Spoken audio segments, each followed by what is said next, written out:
It is 6 a.m. in the Mile High City on this Wednesday, May 14th, 2025. Good morning, Denver, Colorado. You've tuned into the Jeff and Bill Show. News Talk 710 KNUS. I'm your co-host, Jeff Hunt, along with Bill Thorpe, bringing you the freshest insights, hottest takes from the right, left, and center. We've got an absolutely jam-packed show for you today. We're going to be joined by some attorneys from Alliance Defending Freedom. It's another lawsuit against the state of Colorado. We have one going before the U.S. Supreme Court here shortly on the conversion therapy ban and whether or not that's compelled speech. Well, a Christian camp, Idra Haji, is suing the state of Colorado because the state wants to force this little Christian camp to join together sleeping facilities, bathroom facilities between boys and girls. The Christian camp doesn't want to do it based upon their religious beliefs, and now they've got to sue the state. We'll talk with ADF coming up in just a little bit.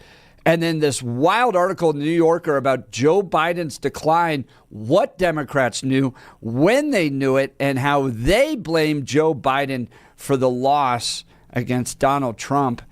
We'll get into that in the 8 o'clock hour. And then Representative Regina English and Representative Brandi Bradley, this dynamic duo down at the Colorado State Capitol, on their bill to try to force some type of jail time upon an adult that sexually abuses a child right now. All right, we're going to get to the news. You're listening to News with Jeff and Bill. Syria after announcing he was lifting sanctions on the country. Former U.S. Deputy Assistant Secretary of Defense Jim Townsend says it's an encouraging development. It's amazing to have an American president speaking with his counterpart. We've gone so long with that troubled country being torn by civil war, a crazy dictator running it. A Los Angeles County Superior Court judge is reducing the Menendez brothers' sentence from life in prison to 50 years to life in prison. L.A. County DA Nathan Hochman does not agree with that decision. These are two individuals who brutally shotgunned their parents. By the way, not just their father, but their mother as well, and then lied about it for 30 years, have engaged in a cover-up for 30 years, and have never completely accepted responsibility for all their actions. During the hearing, the brothers did take responsibility for the murders. They're now eligible for parole. I'm Michael Kastner. All right, we're back. We'll get to weather here. So Blake's out today, and we'll get him back. But in the meantime, you're dealing with us. All right, let's go to weather. The second half of the week, we're going to be trending up. Your 710 5-day forecast. Morning temps near 50 degrees under a clear sky, and that will lead to a sunny start to Wednesday. But by the afternoon, expect increasing clouds. Highs mid-70s and lows low 40s.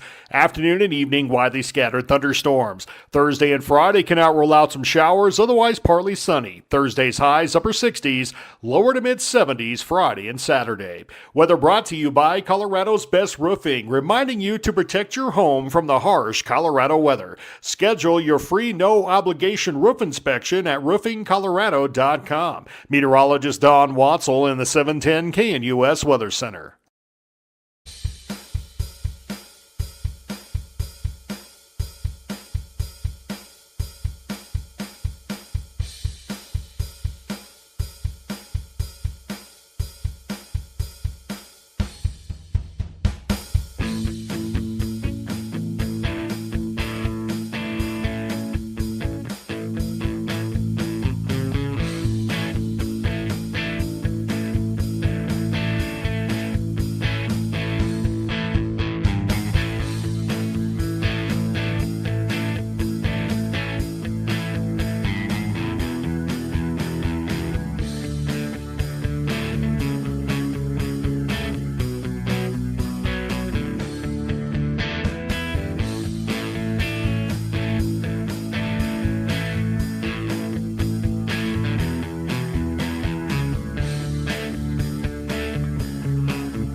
Back tomorrow and it'll all fix itself.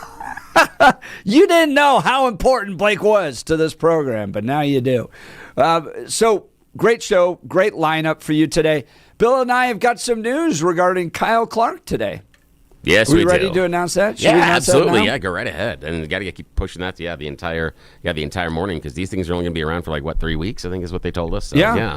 3 weeks. So that's kind of important. Yeah, it took us a while to put this together, but go ahead, sir. So you want to go June 4th, June 5th, June 6th? How about June 6th? June Sounds good. 6th. So 3 weeks from this Friday. All right. That sounds good. If you remember, we noticed something when Kyle Clark would comment about us.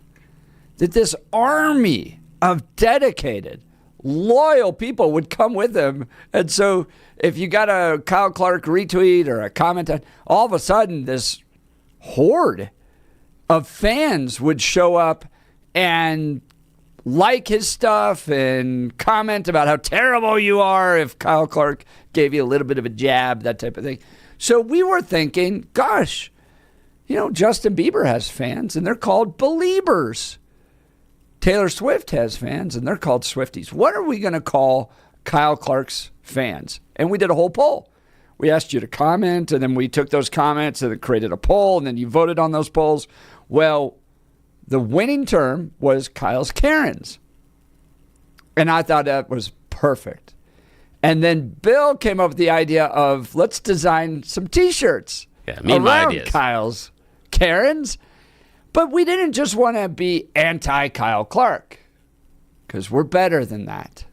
We wanted to give all those Kyle's Karens the opportunity to get their own shirt too. So if you're a proud member of Kyle's Karens, you can get your shirt.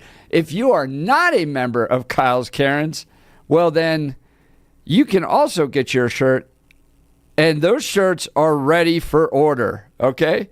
All you got to do is go to kyleskarens.com. Yeah, no apostrophe. Kyleskarens.com. I don't think yeah, exactly. Yeah, no apostrophe. No apostrophe. Kyleskarens.com. Okay? And that will take you to 2 shirts you can purchase. One, I'm a proud member of Kyle's Karens. The other one, I'm not a proud member of Kyle's Karens. And here's the description that Bill came up with. Choose red, I'm not a proud member of Kyle's Karens. Yeah. Okay, red. Choose red if you prefer your journalism served with facts and not feelings. Thought that just kind of encapsulated it. Just kind of as a whole. Well done. Yeah. You don't want a lib telling you how you should think. The Kyle shirts were fun, though. Those were so much more fun. Oh, yeah. We'll get to these designs in a second. So if you are a proud member of Kyle's Karens, that's your blue shirt. Choose blue. If you consider your carbon footprint while ordering the latte and avocado toast, we have the perfect complement to your wardrobe. This isn't about fabric and ink. It's about a lifestyle, and it's time to join the club. Yeah, those are so much fun to write. So, brother, you got to describe the design on these shirts. Okay, here. So the design is basically an homage to our favorite local TV broadcaster.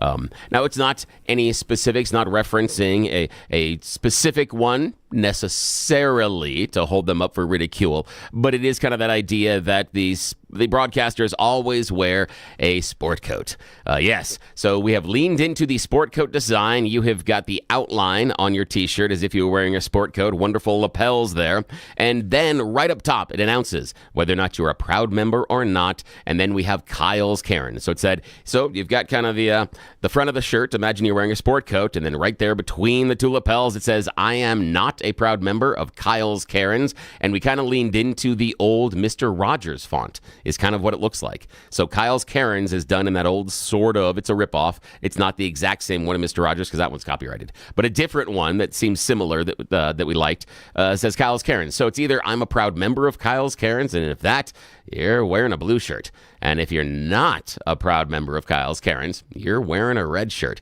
But boy, those blue shirts come with some extra added features, which is kind of cool. So, yeah, so it depends what you want to do. So we're only going to run these for 3 weeks. Yeah, only 3 weeks. It's a 3-week run. Get your limited edition Kyle's Karen's. Yeah, because after this, they're destroying the silk screen. They're not going to be printed again. We're not going to be able to print them again, yes. And we're only doing it for 3 weeks because of, well, we're not certain how long it's going to get the lawyers to get involved. So we're just waiting for that. Yeah, so we're just kind of waiting here. So if we do kind of a certain, so if we do a short-term run, I think we got time to get this thing under the wire. Order it now, because if there's a certain nasty gram that shows up, we may have to stop. Yeah, but they're going to be print on demand, so they're going to be go ahead and so you get your orders in before any of the lawyery people get involved. You'll still get your T-shirt. So there you go. Yep. Kyle's Karen's. Join if you're a proud member, and wear your shirt if you're not as well. And if you have a family member that maybe be a huge fan of certain TV programs that are broadcast in the evening, and that part of your family drives you nuts, now you can celebrate it with them. You can give them a gift that says you understand who they are, what they care about, and how much they love their avocado toast. It's going to be a lot of fun. So, check out kyleskarens.com. And it's on Jeff's Twitter account as well. Yep. He's got it posted there. That is the easiest way. If you're a follower of Jeff, that is the easiest way to find it. Yeah.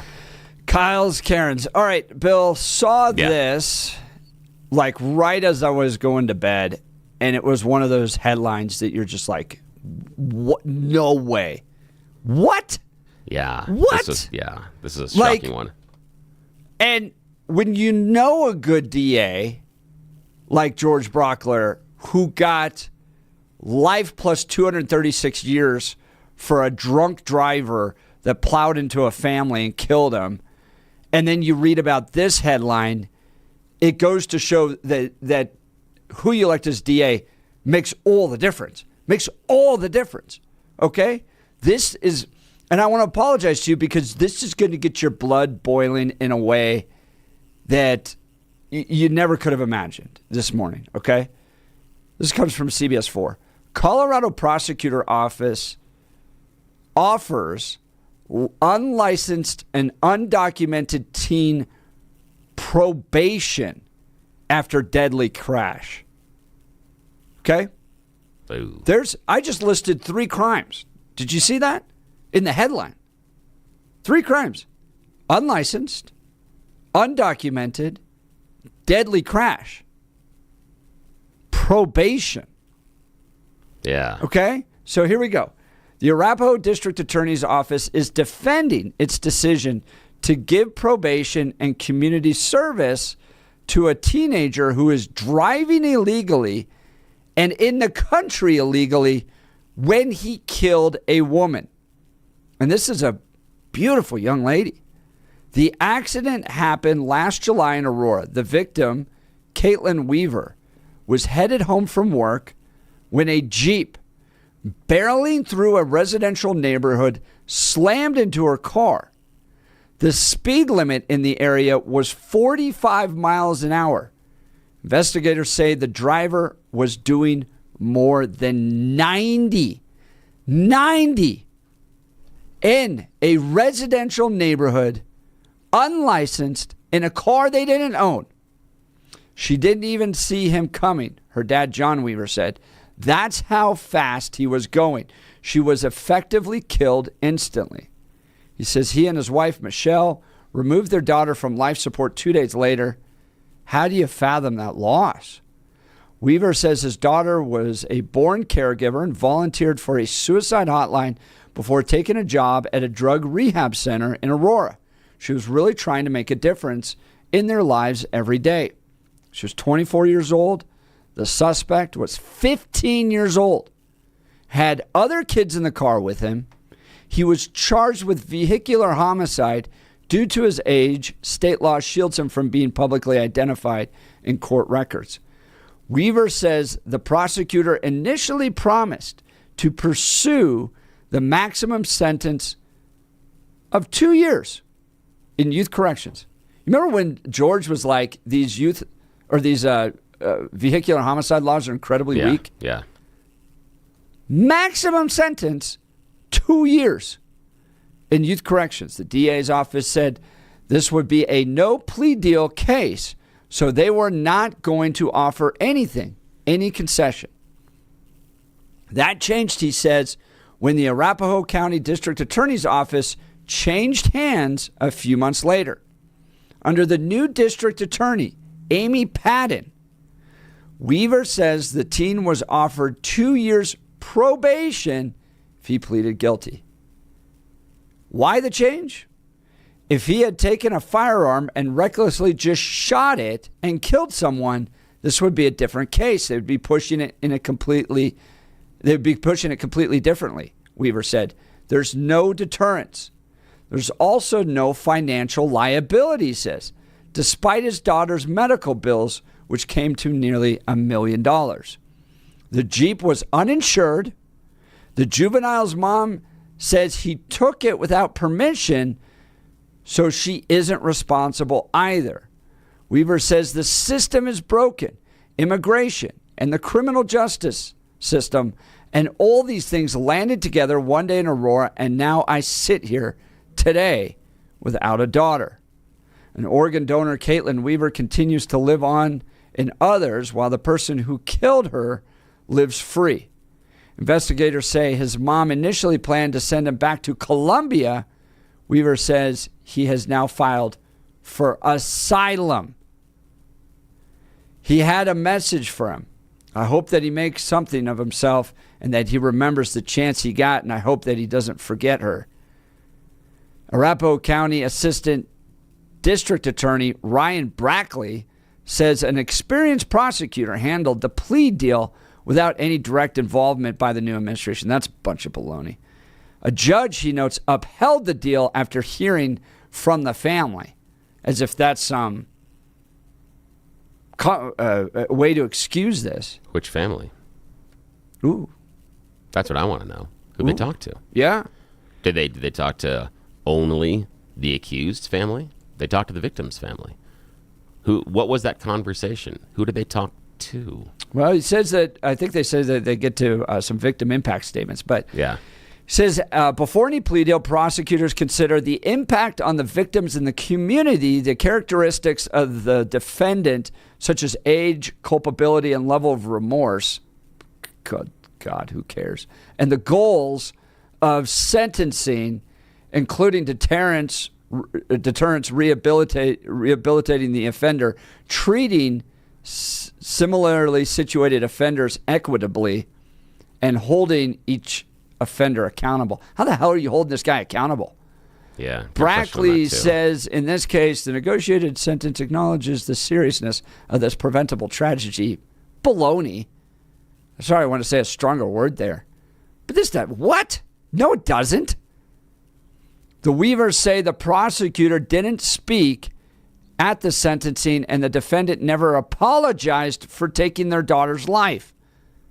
So where the hell's the remorse? Yeah. In addition to 100 hours of community service, good golly, the teen is required to attend school and not break any laws. Oh, good. I think that's already a requirement to attend school and not break any laws. If he violates the term of his probation, he'll go back to court. Under the plea deal, his probation will not automatically be revoked. This should outrage everybody. I'm sorry. Yeah. Amy Padden, you're despicable. And there's something you read right there at the end that should turn a lot of people's stomach. The idea that from what you're reading there, if the guy that killed the young woman violates the terms of their probation and goes back to court, the probation is still honored. It doesn't invalidate it. It doesn't mean there's any prison sentence or anything else on the other end. So there's no real incentive per se to not violate the court order. The other part is, I got a question for the prosecutors inside of Arapahoe County. Are you saying that if you fall under your jurisdiction, you need to tell your children that it's okay if you steal a car and kill someone as long as you do it before you're 18? And please, dear God, do it before you're 16. Please, please. If you're going to go joyriding and drive too fast and kill someone, if you think that is a thing, you want to go out there and have fun with your friends, you better do it before you're licensed, because then it's just probation. And before you're 18, that probation will expire. So it's going to be fine. And now if you are licensed and perhaps you and your friends are running around, and believe me, I made a bad decision when I had a group of my friends in the car. I hit another person as I made a bad turn going through an intersection. It was 110% my fault. I was not doing 90. I was doing about 20. Yeah. And so that was a problem. I understand how friends, when you're a new driver, can distract you. Mm-hmm. But according to the prosecutors in Arapahoe County, if you do what I did and you kill someone, probation. Probation for taking another individual's life. And I understand, and I push back a lot more on some of the things that happen inside of our court system than Jeff does. We come from a little bit of a different look at some of these things as far as how the people perpetrating the crimes are treated. But for me, where this rests is I don't feel that this is justice in any way, shape, or form. And that is sort of when you're a prosecutor, that's what you're looking for. You go in there as a prosecutor saying that I want to hold the criminals accountable, but the core tenet, if you take that job, is about justice.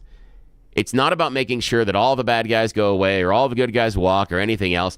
It's about coming to a conclusion and reaching justice for both parties. Yes, that involves both the perpetrator and the victims involved. Justice all around. And I have a hard time finding the justice in this ruling. I'm a little more lenient on the fact that he was in the country illegally. But I have no empathy and no sympathy for driving without a license, doing 90 in a residential, and killing a person because of those decisions. Now, again, inelegant analogies. I'm awful at that. But, and I don't want to have this be the rallying cry throughout the morning, but I want to go back to something where I anger a lot of people in some of my views on the criminal justice system. I've talked over and over again about the former county clerk in Mesa County, Tina Peters, and how I feel she should be in prison because those are all choices that Tina made. She made bad decisions and should have the punishment from those decisions. We can talk about the prison sentence being excessive, etc. But I have been staking my flag in the ground on the fact that those were decisions that Tina made, and Tina needs to face the consequences. In my mind, the decisions that this 15-year-old made are more significant and consequential than those made by Tina Peters. And when he took a life, it's viewed as probation. I don't want to go throughout the entire morning and go, Tina Peters got this for 6 years. And it's because it's the idea that Tina didn't take a life and Tina did other stuff. But what I'm talking about, and the reason I brought it up, is because I've been focusing on the choices that Tina made to put herself in that position. And the choices this youngster made that put him in that position where it ended the life of another human in Colorado should not receive probation, regardless of circumstances necessarily on the front end. That individual is responsible for deciding to take those keys, for knowing they are not licensed, for knowing they are not adequately trained nor have the requisite experience on the road because they haven't been tested and proven that. That's what we know. And that person made the decision to get in the car and have other friends in there. That person made the decision to hit that accelerator and travel through a residential neighborhood at 90 miles an hour estimated. And because of those decisions and lack of experience, they killed someone. Your decisions have consequences, but not according to the Arapahoe County prosecutors. Yeah, I want to talk about this. So first of all, this guy shouldn't have been in this country anyways. All right, so you got that going on, right? He's an illegal immigrant. But two, who the hell is Amy Patton? And I'm looking up her political website, okay? Because she's elected DA. All right, John Kellner used to hold this position. John knew what he was doing. John was prosecuting. John was trying to deliver justice. Listen to this. This is on our own website, okay? So if this ticks you off like it does me and Bill, and you live in Arapahoe County, and you voted for Amy Padden, well, I think you got exactly what you voted for, okay? She wants to reduce over-incarceration. She wants to look at alternatives to incarceration, the fair and equal treatment of immigrants. She wants to end private prisons. She wants to seek out and address systemic inequalities. We all know that the racial inequalities inherent in our criminal justice system, necessitating true criminal justice reform. All right? This is all a bunch of baloney that results in weak sentencing for actual criminals. Nobody cares what their skin color is. Deal with people that harm other people and lock them up. And if you're driven by this, I'm going to address systemic inequalities. Well, you're pushing out there, not that look, everybody agrees no one should go to jail for longer simply because of their skin color. I don't know anybody out there going, let's send people to jail longer because of their skin color. But if you're running out there going, my key goal is to address systemic inequalities, what you're actually telling people is that you're going to be weak on crime. And that's exactly what you get here. You have a 15-year-old that plows into this beautiful young 24-year-old girl coming home from work. And I mean, we all have daughters, Bill, that go out and work and then come home. And I think of this scenario all the time when they're driving. Please, God, get them home safely. And some guy that should have never been in this country, should have never been driving, kills this young girl, and this pathetic excuse of a district attorney named Amy Padden is more concerned about addressing systemic inequalities and reducing and ending private prisons and fair and equal treatment of immigrants and alternatives to incarceration. She's not motivated by justice. She's a political activist hack that's going to ruin Arapahoe County. And example number one for the whole county to look at is this case right here.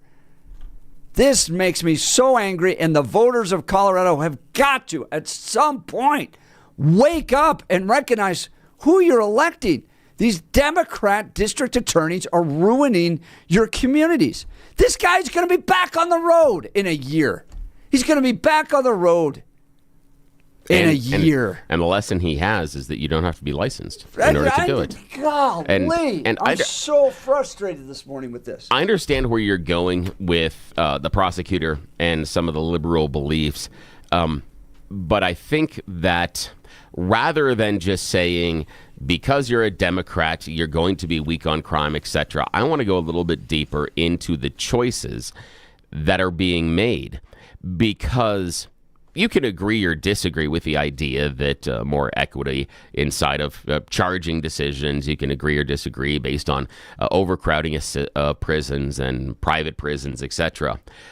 But let's just focus on the idea of just equity and also the idea of the overcrowding, things that Amy said that she was concerned about. So if we are concerned about the overcrowding, and again, equity as far as treatment of guys that are accused of crimes, who are the ones that we should probably be the most lenient with?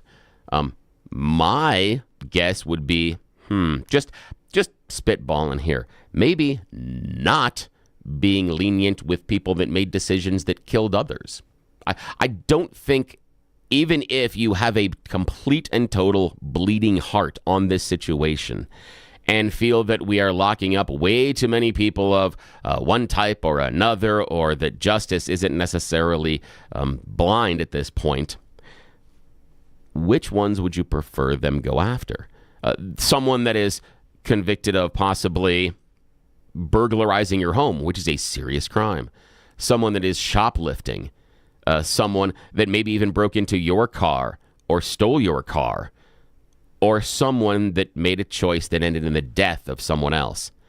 Even though some of those other crimes I outlined could be very personal, your house, your car, I think we can come to an agreement that death supersedes all of them, in my opinion.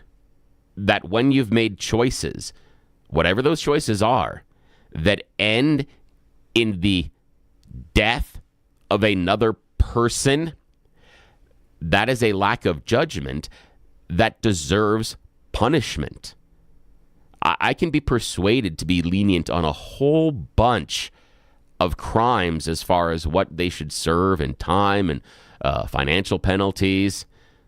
But killing someone, that's hard. That's really hard for me to think that these choices the individual made, that the driver knew would put someone else in danger. It is not a secret that driving 90 miles an hour through a residential road is risky. Even if you have only played GTA or Need for Speed, you understand that risk. And those are freaking video games, people. You know the risk.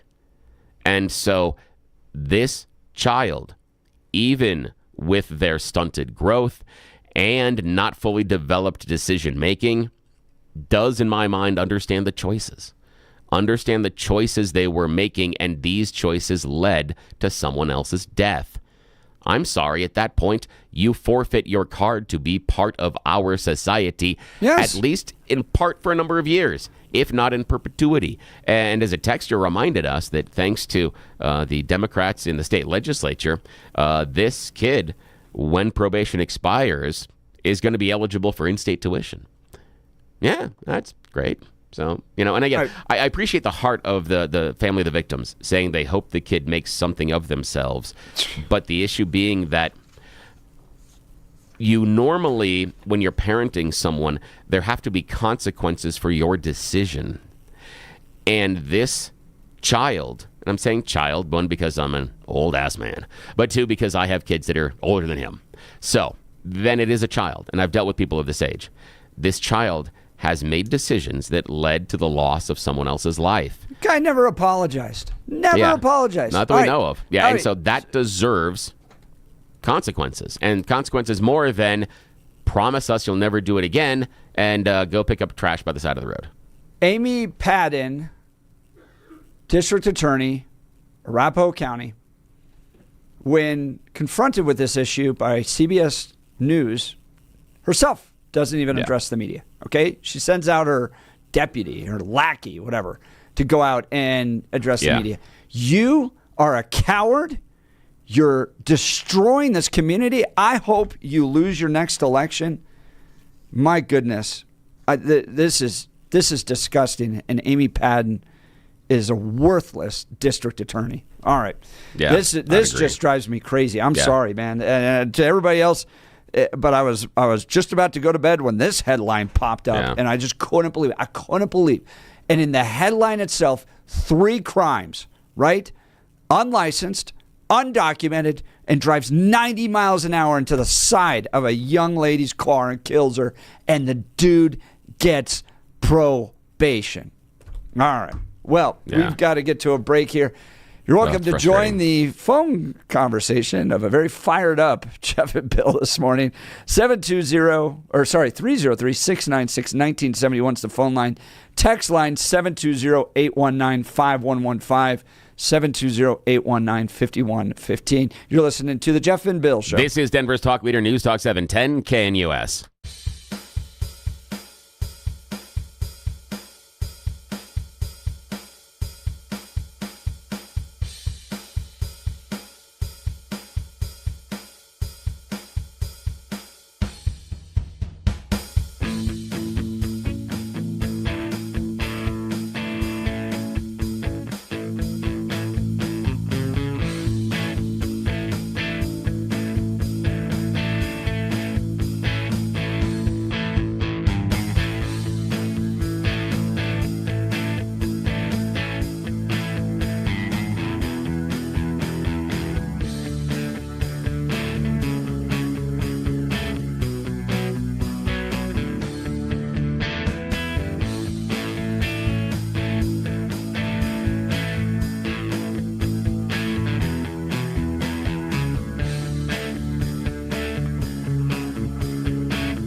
Welcome back to the Jeff and Bill Show. We'll be joined here shortly by John Decker. He's going to give us an update on President Trump's trip to Saudi Arabia, and today he's in Qatar.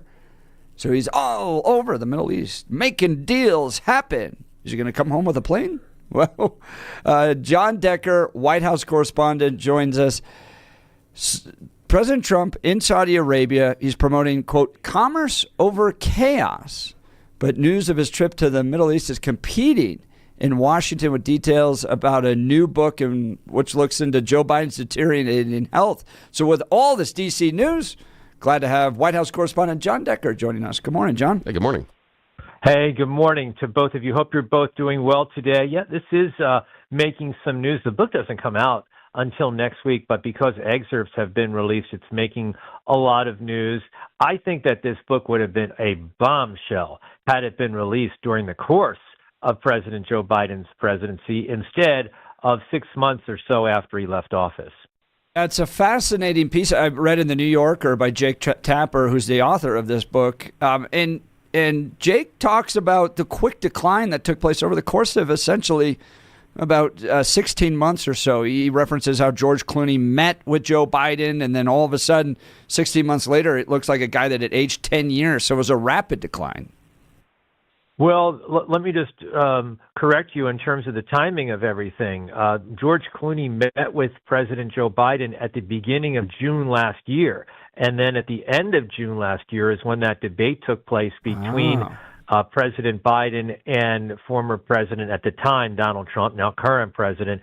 So it's just about 4 weeks later after that meeting. Really? And, of course, that's 2 months after that meeting with George Clooney is when President Joe Biden dropped out of the race for the Democratic nomination.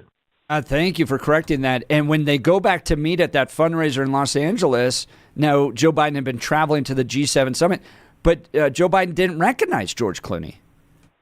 Well, that's according to what is contained in the book. And, you know, George Clooney, you may recall, he was one of the precipitating factors, I think the tipping point for many Democrats. He wrote an editorial in the New York Times really urging Joe Biden to step aside, to not pursue a second term. And I think that strong editorial really had an impact in terms of what Joe Biden ultimately decided to do, dropping out of the race and passing the baton to his vice president, Kamala Harris, to be the Democratic presidential nominee.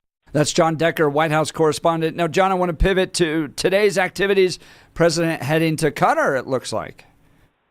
Yeah, that's right. He landed in Qatar about an hour or so ago after spending a little over 24 hours in Saudi Arabia. The meeting in Saudi Arabia was one in which he made some news that the U.S. is reestablishing relations with Syria. That's something Saudi Arabia really wanted the president to do. The president even meeting with Syria's new president, the one who ousted Bashar al-Assad, who ruled Syria for so long, taking over the reins from his father. But look, I think the president, as part of this trip to these three separate countries, Saudi Arabia, Qatar, and the United Arab Emirates, he has already announced some major investments in Saudi Arabia, and he will likely do so in the two other countries that he's visiting.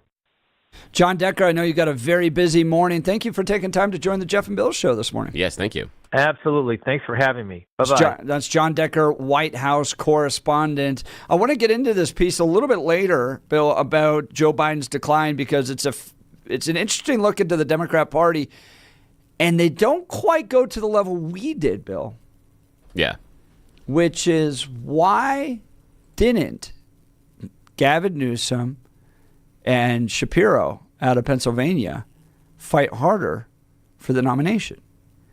So they inch up to the line, but I said it last fall. Yeah. I think they all knew this was a lost cause, and Kamala Harris became the sacrificial lamb. But we can get to that and more in the 8 o'clock hour. We got a lot coming up. Idra Haji's going to join us. The attorneys from Alliance Defending Freedom on a new case with Idra Haji. This great little Christian camp up 285 here that's now having to sue the state of Colorado. We got all the latest news coming up, including You Choose the News. You're listening to The Jeff and Bill Show. This is Denver's talk leader, News Talk 710 KNUS.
Well, after Bill and I got our blood pressure going over some of the news this morning coming out of Arapahoe County, and I'm not even going to go back into it. All right, let's take a moment for some You Choose the News. Yes, this is going to be a palate cleanser this morning. Something we call America's favorite fake radio news game show. This is You Choose the News. How does it work? I've scoured the interwebs for moments this morning to find really dumb stories about us humans, giving them even more ridiculous headlines so we can play this fake radio news game show. Now, why, oh why would we do this at 6:49 in the morning on 710 KNUS? Don't we have better things to do? Yes, actually we do, but nobody in charge has any idea we waste valuable airtime. So, this is just our little secret. And besides, if you can't grow up, what's the point of being childish? So, here we go. Alrighty. Now, Jeff Hunt, here are your choices this morning, sir. Headline number 1, The Spark of Love. Headline number 2, Fool Me Once, Something Something Me. Headline number 3, Honor the Zeroth Law. And headline number 4, Grounds for Divorce. Your choice, sir. Well, you got the spark of love and grounds of divorce. Let's start with the spark of love. So we will start with the hope, the spark of love. Well, there may be people out there that are wondering, could a computer algorithm replace your significant other? For Charlotte, that answer is yes, absolutely yes, twice on Sundays. Recently, Charlotte, not her real name, she used a fictional name, was interviewed by the British tabloid Mail Online, and she talked about how recently she ended her 20-year marriage so she could start a relationship with Leo. Who's Leo? What's the name she gave her AI chatbot? Yes. Charlotte's story begins with that of many women. She feels lonely in her long marriage. She was married just as a teenager, and she said over time her husband became emotionally unavailable. She felt very isolated and lonely, also feeling burdened by managing the house and the children. So out of sheer curiosity, she started chatting with an AI chatbot. She started confiding in him, venting her frustrations about the relationship, and eventually called her Leo because the way he responded surprised her.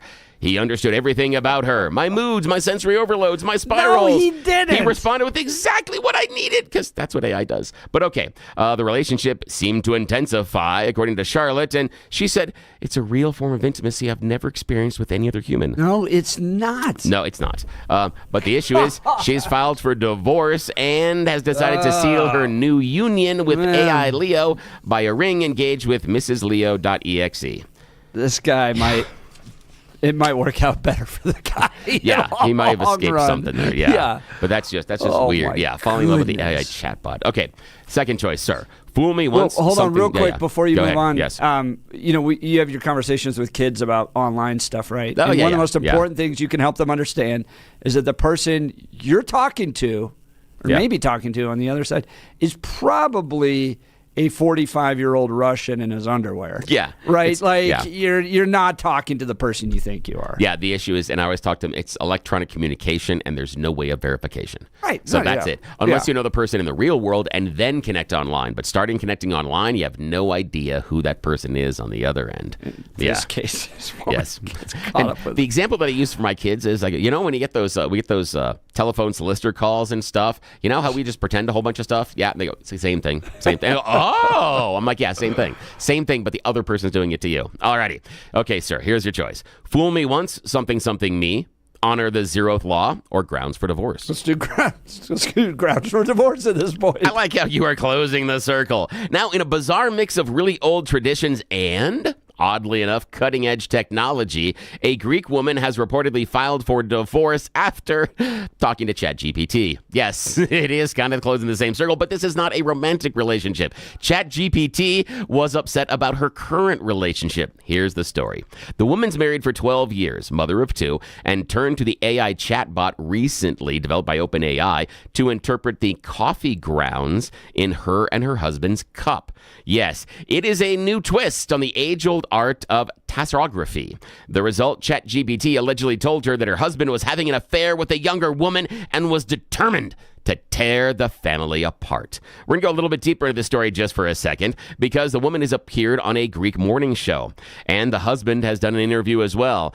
He said that, my wife's kind of often into trendy things. One day she was really into astrology. He said it took me like 12 months to convince her that stuff was fake. So she does this often. And one morning when she suggests, hey, let's take pictures of our coffee grounds and then have ChatGPT read them, they thought it was fun. Little did he know.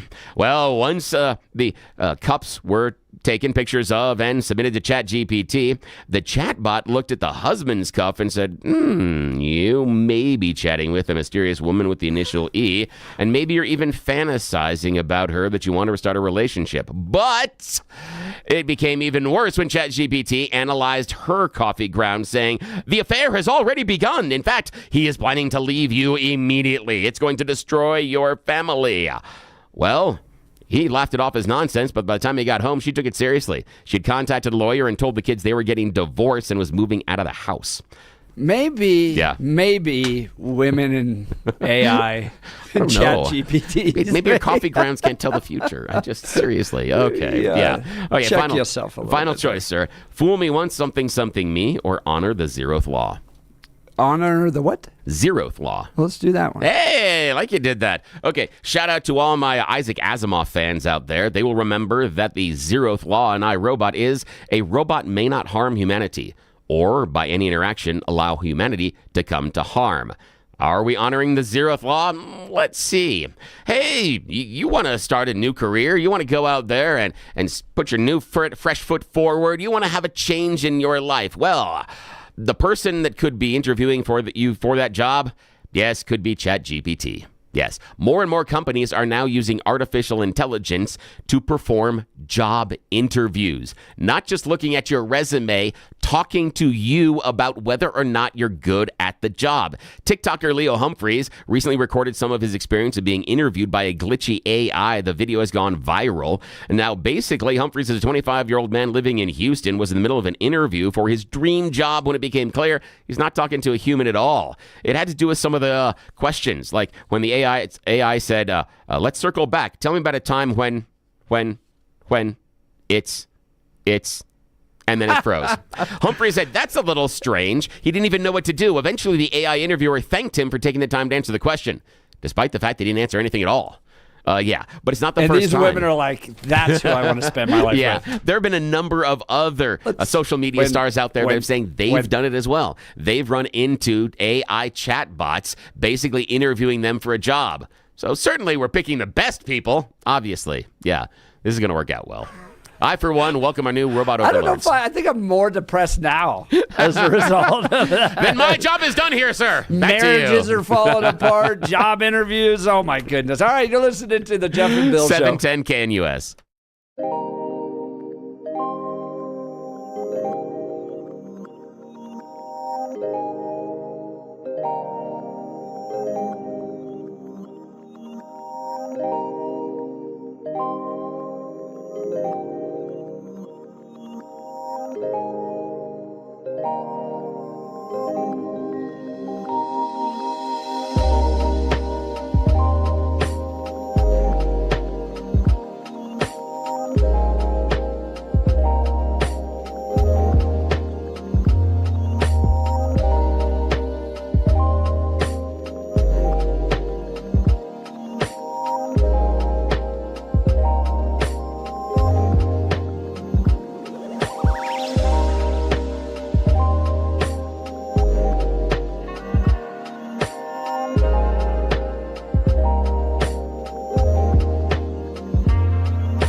Saudi Arabia. Their talks came a day after the president announced he was going to lift sanctions on Syria. I will be ordering the cessation of sanctions against Syria in order to give them a chance at greatness. Federal Aviation Administration officials are meeting today with major airlines that operate out of Newark Liberty International Airport following massive flight disruptions.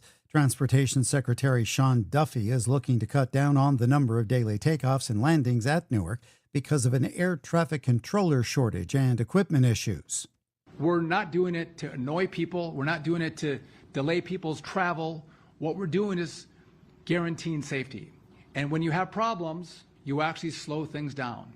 The issues have led to day after day of massive cancellations and delays in the last couple of weeks. Hundreds have had to be evacuated after widespread flooding led to dangerous conditions in western Maryland. In Allegheny County, 150 students and 50 adults had to be rescued by boat from an elementary school on Tuesday after floodwaters breached a school building.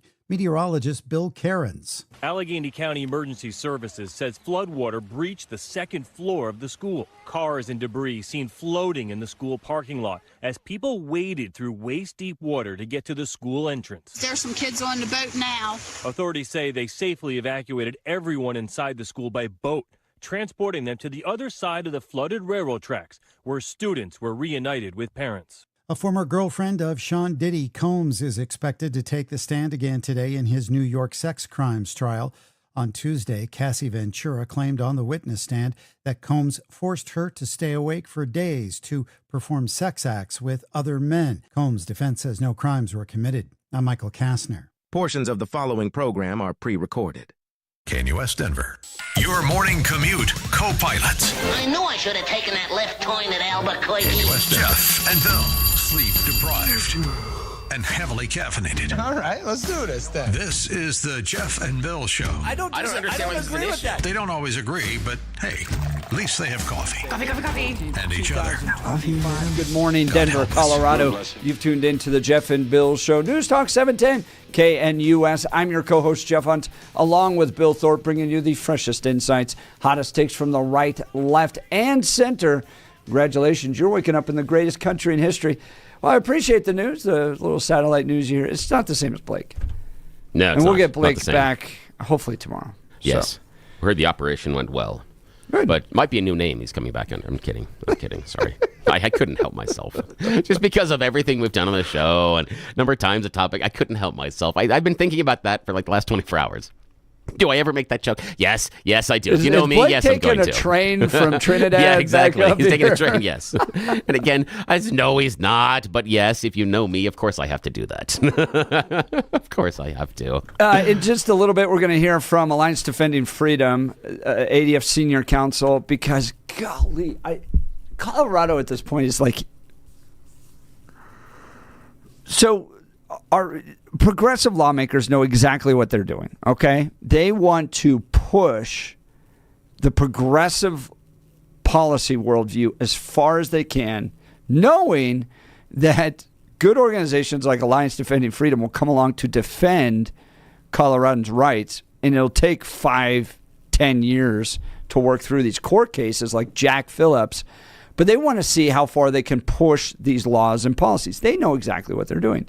And one of those laws and policies is to force Christian camps to intermingle boys and girls in bathrooms and dormitories.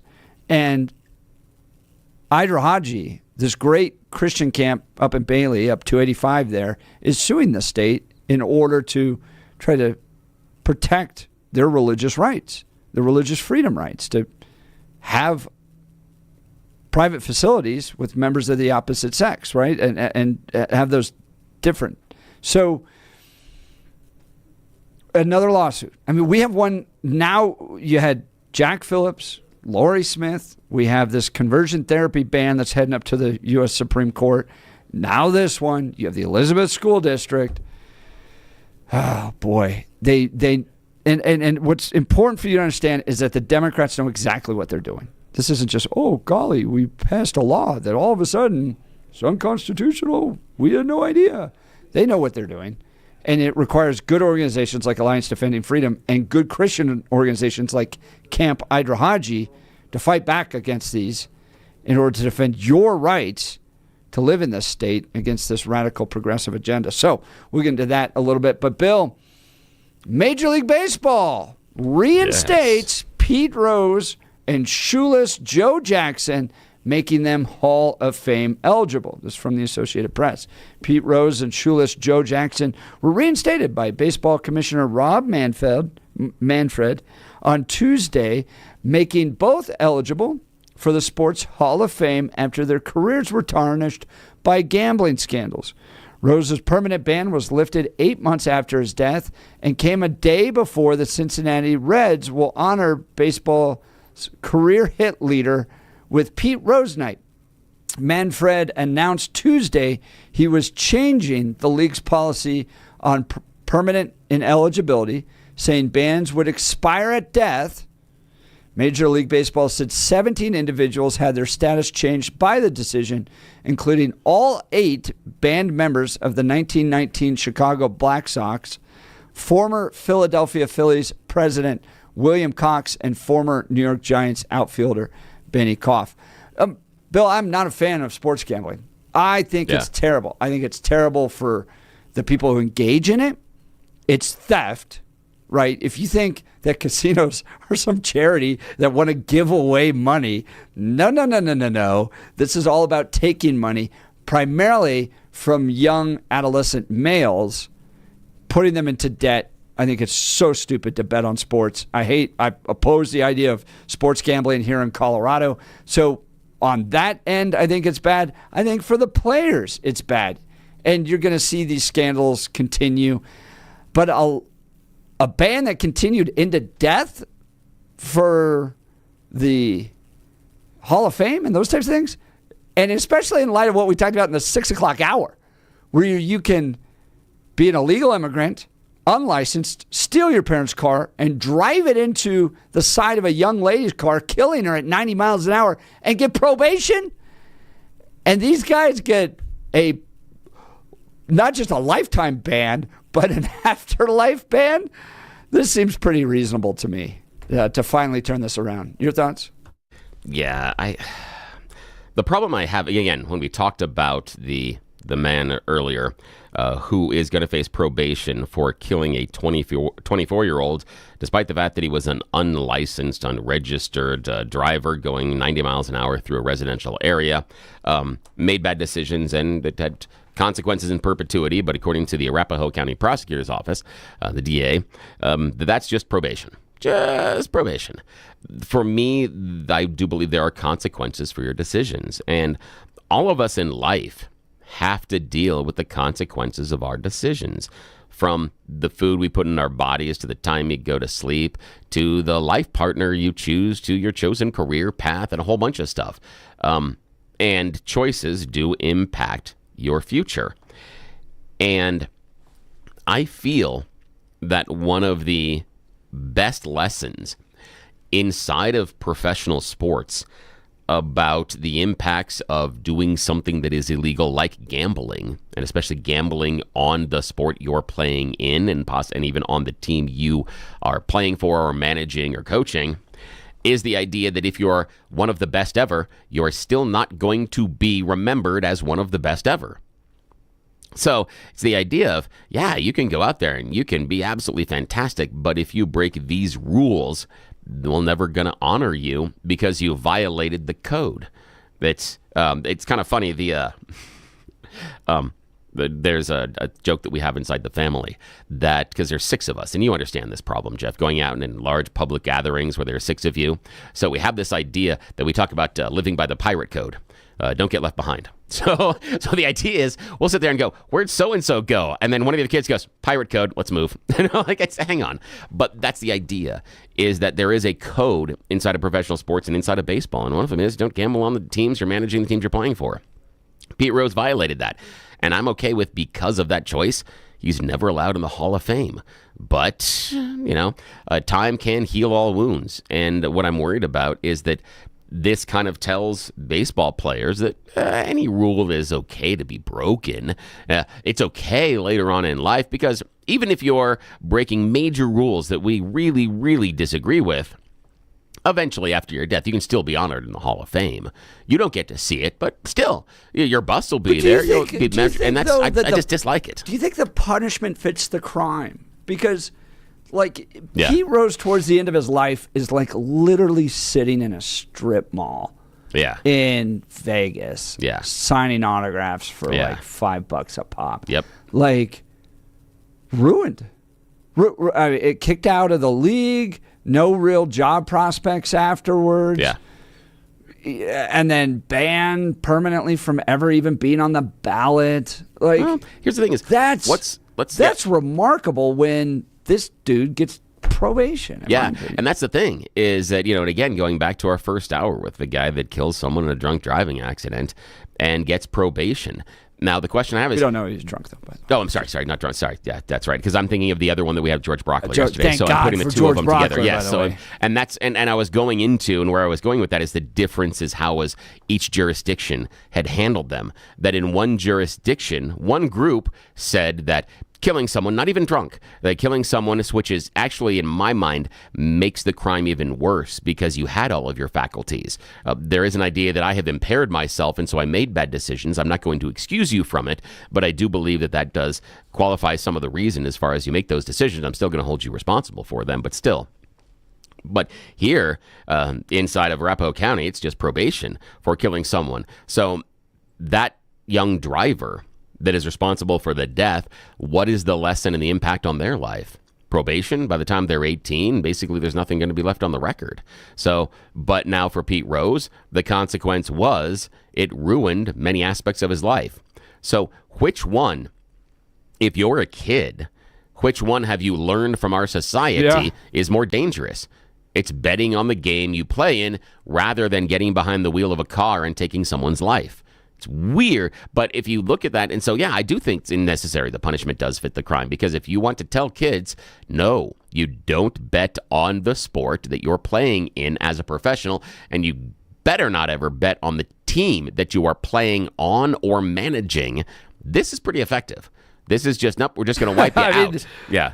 But even, so all they did was change it to, you could end up on the ballot after you die, so you're going to live a miserable life. Yeah. And again, and the thing is that and so do you think that's fair? Like to go into perpetuity for all time's sake? Oh, yeah, absolutely. Yeah, because the idea is your legacy. And so the idea is that now Pete Rose's legacy is going to be restored.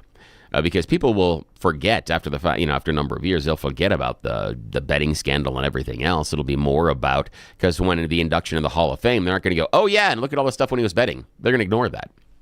So it's going to change how he's viewed. And yes, absolutely. Because you have, everybody refers back to the Black Sox scandal.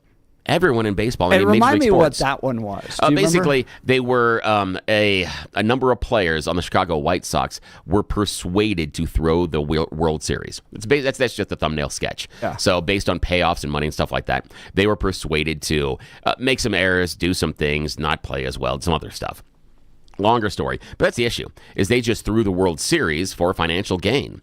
And forever, even coming up, we talked about the idea of that scandal, that it was held up as this is what happened. These people have been not allowed. They're almost a persona non grata inside of the league because they did this. Now the league is saying, well, after a while, we're cool. I worry about that because if you're a young player and you have let's say, a gambling addiction, and you want to get into the throes of gambling and you've got to do it, and you start sports betting, and now you figure out, I can actually tweak the odds because I can bet on games that I'm playing in. I can make more money, etc. Yes, you may be banned from being honored as one of the best players during your lifetime, but your kids, grandkids, and everybody else, your name is still intact. You can still go into the Baseball Hall of Fame, and your kids, grandkids, and family members can still make money off of your likeness, image, everything else, because it's not necessarily tarnished. You're now a Hall of Famer. And that would be different, is that Pete Rose, at the end of his life, He should have much, much earlier been a Hall of Famer if not for the betting scandal. Would he still be in the strip mall as a Hall of Famer signing autographs? My purpose is no. I don't think he would be. He may not be living in the lap of luxury, but he wouldn't be in that financial situation. That's the lesson. That's the lesson, that the decision that Pete Rose made then impacted the rest of his freaking life. Unlike our young driver in Arapahoe County. Right. Who makes a decision that takes someone else's life, and the DA there decides, probation. Doesn't impact his life going forward more than maybe having to pick up trash by the side of the road for 100 hours. So what's the lesson he's learning versus what's the lesson everyone else was taught from Pete Rose? Text messages coming in. Jason in Denver, can the Major League Baseball give a lifetime ban to the Mumford family? It's well deserved. Oh, please. Yes, please. At least just take the team away. Just strip their ability to own a team moving forward. Just like, you're bad at this. 8422. Bill, Pete Rose never threw a game that he was involved in. That's a big deal in this case. The thing Your is, response? Yes and no. The idea is, I know he said I never did throw or anything else, but it did impact how he played, who he chose, certain decisions. It had to, because of human nature. And that's the issue, is that when you're putting that pressure on yourself, and there have been point shaving scandals and some other stuff in other sports. And so I understand that he said, I never threw a game, but did he were there decisions that were impacted based on the bets that he had placed and he did as manager? Were there certain things that he knew that he needed X, Y, or Z? I understand that he bet on his team to win, but does that also impact that? And if that's okay, if it's okay, then should we just allow all the players to bet on all their games, and maybe we just feature that then? You know, when we're doing the introductions with the NFL, maybe what we need is Bo Nix, starting quarterback for the Broncos, to come out and have his picks and say, today I bet on the Broncos to do this and this and this. I've got this much money riding on it. Is that what we need? Is that the direction we need to go? I disagree.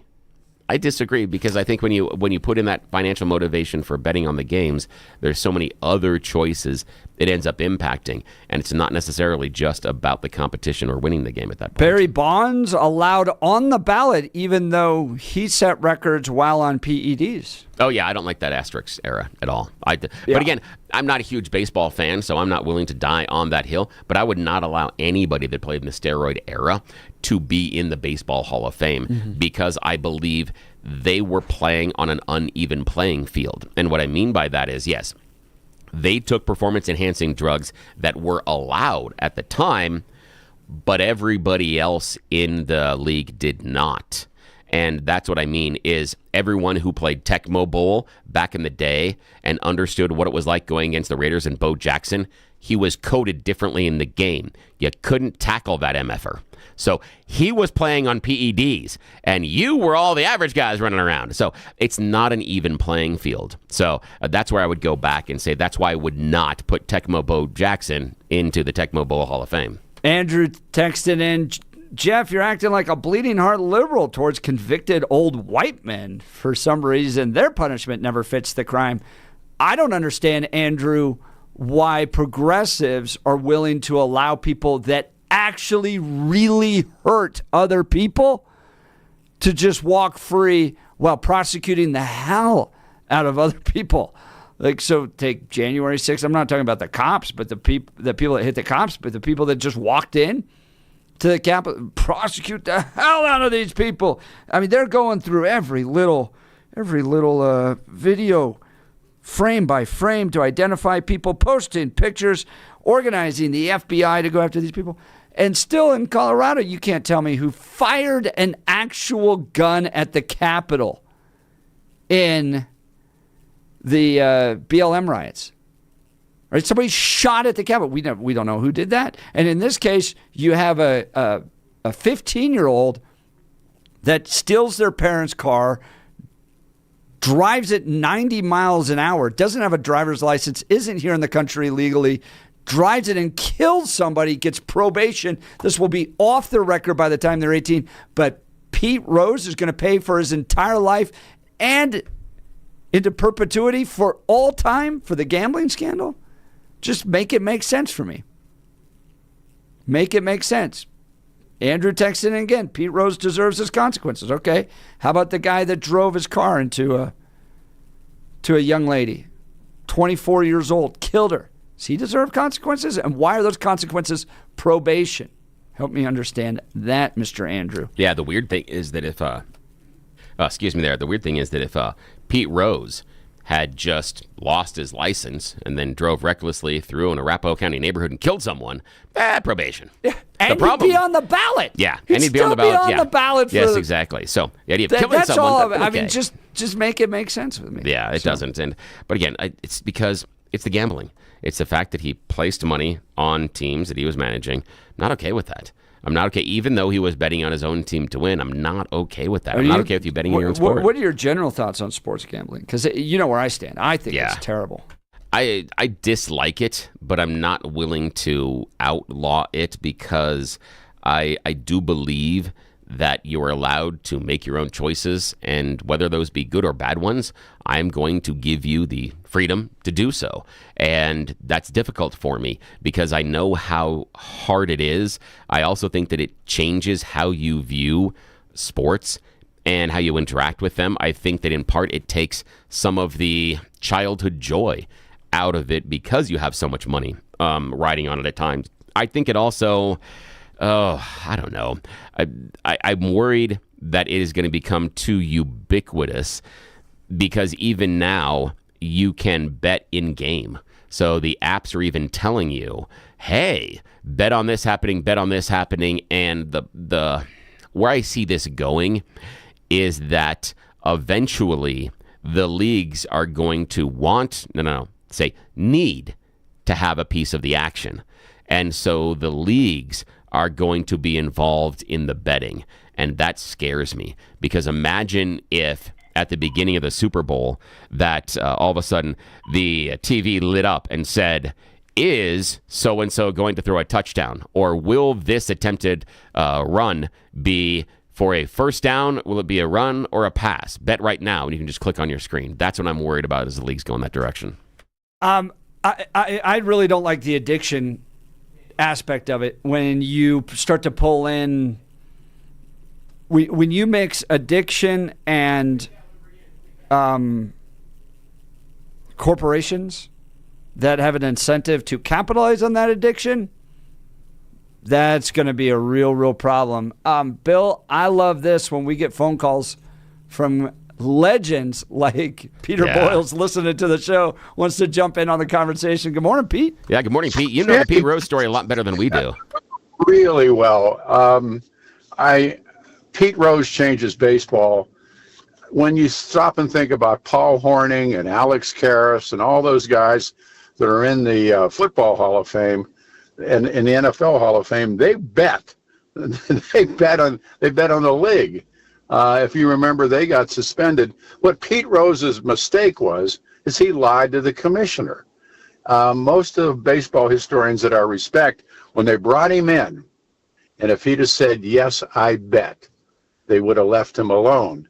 And he would have gotten into the Hall of Fame. Remember, he's not a sophisticated guy. He's not educated, didn't play college ball.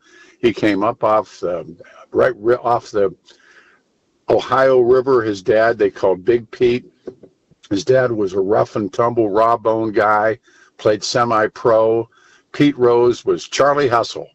And at the same time, it was the last glory days of baseball. Curt Flood goes out.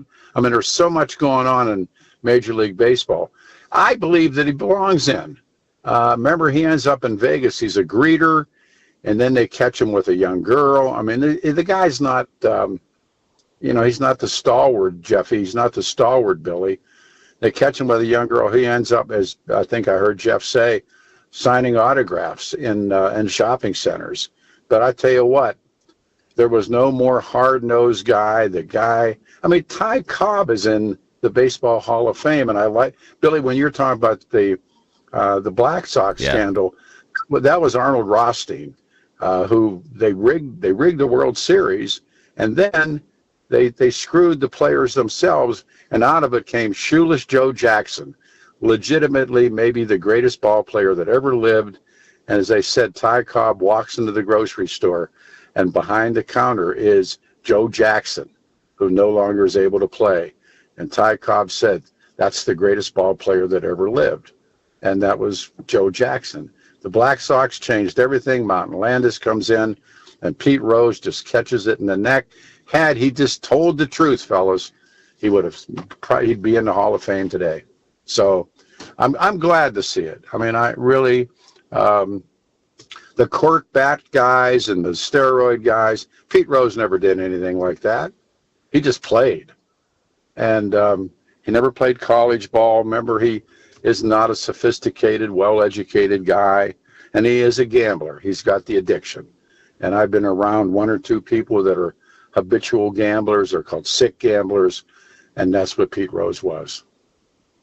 Yeah, he was, and it's sad. And the thing for me, I guess, there are times in which if you're going to put someone in the Hall of Fame, and I understand the issues with the NFL Hall of Fame, there are a lot of people in all Hall of Fames, but I disagree with it. And that's what I have an issue with, is that I believe the Hall of Fame should, in many ways, be held to a higher standard. You and I, both professional wrestling fans, we know the WWE Hall of Fame is just the Vince McMahon likes you club. I mean, it doesn't even have a physical location. Oh, yeah. I mean, and Vince is trying to dog out now what he's in, esoteric, but we lost Sabu just between you and I. Yes, we did. Sabu died, and yeah, it was really hard. I love Sabu, but back to Jeffy's point. You know, I don't know. You know, the Hall of Fame is about your ability to play, and if you start judging people like the Boxing Hall of Fame, oh my heavens, there's some. That's a great point. That's a very good point. I mean, oh man, I mean, Mike Tyson had a private life that was just absolutely terrible.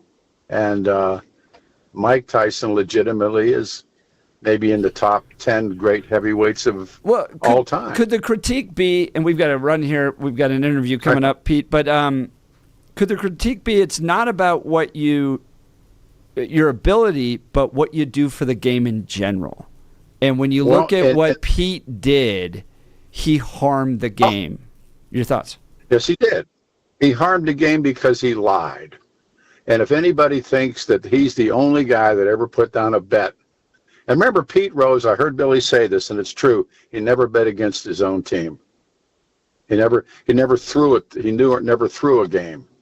Well, he only bet for them to win. Yeah. The and debate that's will than NBA continue. refs, yeah. The debate will continue because he'll now be on the ballot. Pete, thanks so much for thank you chiming so in. much. I love you guys, man. Love Thanks. you. A great Love show, it. fellas. Thank I'll you. see you later this morning. All right. We got Bye. attorneys from Alliance Defending Freedom coming up on the latest lawsuit against the state from Christians. You're listening to The Jeff and Bill Show. This is Denver's Talk Leader, News Talk 710 KNUS. 710 traffic. Huge backups this morning trying to get through the downtown area. Stay off of South and I-20. This report is sponsored by Rapid Radios. Rapid Radios are instant push-to-talk walkie-talkies with national LTE coverage. Go to rapidradios.com and you'll get up to 60% off free UPS shipping. Add code RADIO.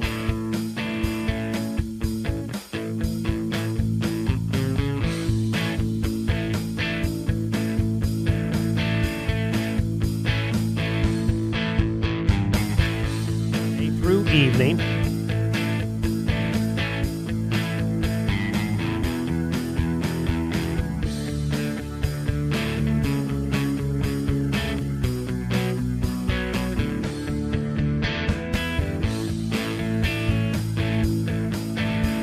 No matter whether it's getting.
Welcome back to the Jeff and Bill Show. Headlines coming from our friends at Alliance Defending Freedom, Camp Idrahaji Association v. Roy.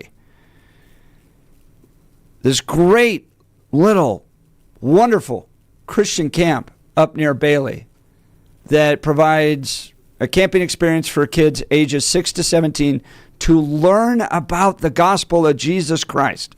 I mean, this is the best one. These are great opportunities for young people to learn about Jesus, okay? The Colorado Department of Early Childhood has put together a policy that wants to force these camps, like Idrahaji, that believe that men and women, boys and girls, should have separate private facilities with regards to restrooms, housing. They have to now be forced to intermingle those. And they don't want to do it. And they shouldn't. Camp Idrahaji shouldn't have to do this. But this department wants to force them to do it. They're now suing the state. And joining us is ADF Senior Counsel Ryan Tucker. Ryan, first of all, thank you for everything that ADF does. You guys are the tip of the spear. Absolutely wonderful organization. But thank you for taking time to join us this morning. Ryan, happy to be here. All right. Ryan, tell us about the details of this case. Well, like you mentioned, Idrahaji it's a great Christian camp. It's been around for decades, over 75 years. Serves over 30,000 campers each summer.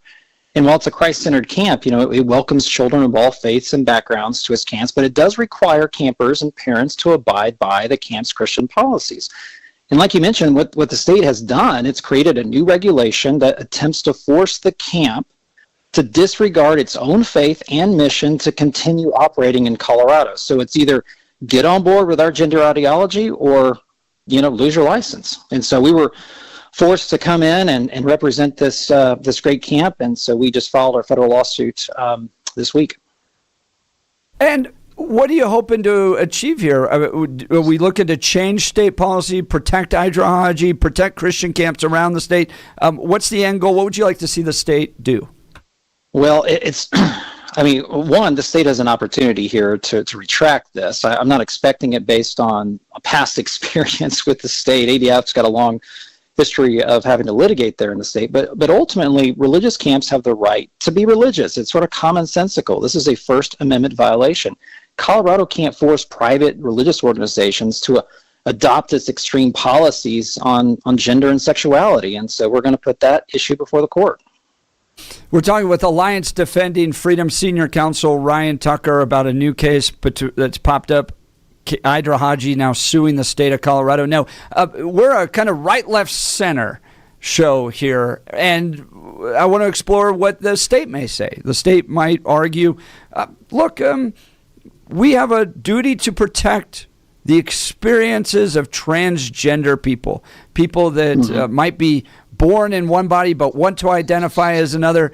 If they want to come to Camp Idrahaji or any other Christian camp, shouldn't we respect their rights and accommodate them? Your response, sir.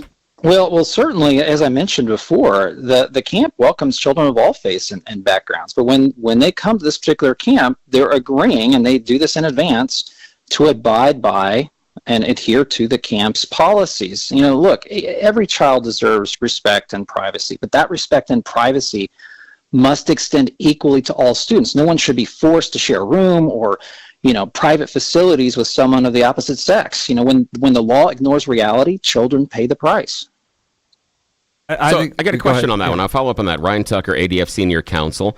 Now, what if the family of a transgender camper that signs up for Idrahaji expresses that when their camper goes into their biologically assigned bathroom at school, they experience bullying, taunting, threats, and intimidation? What advice do you have to that family? How should the camp deal with that, in your opinion? Well, yeah, one of the main tenets of the camp is to instill in them, Christian values, God's word.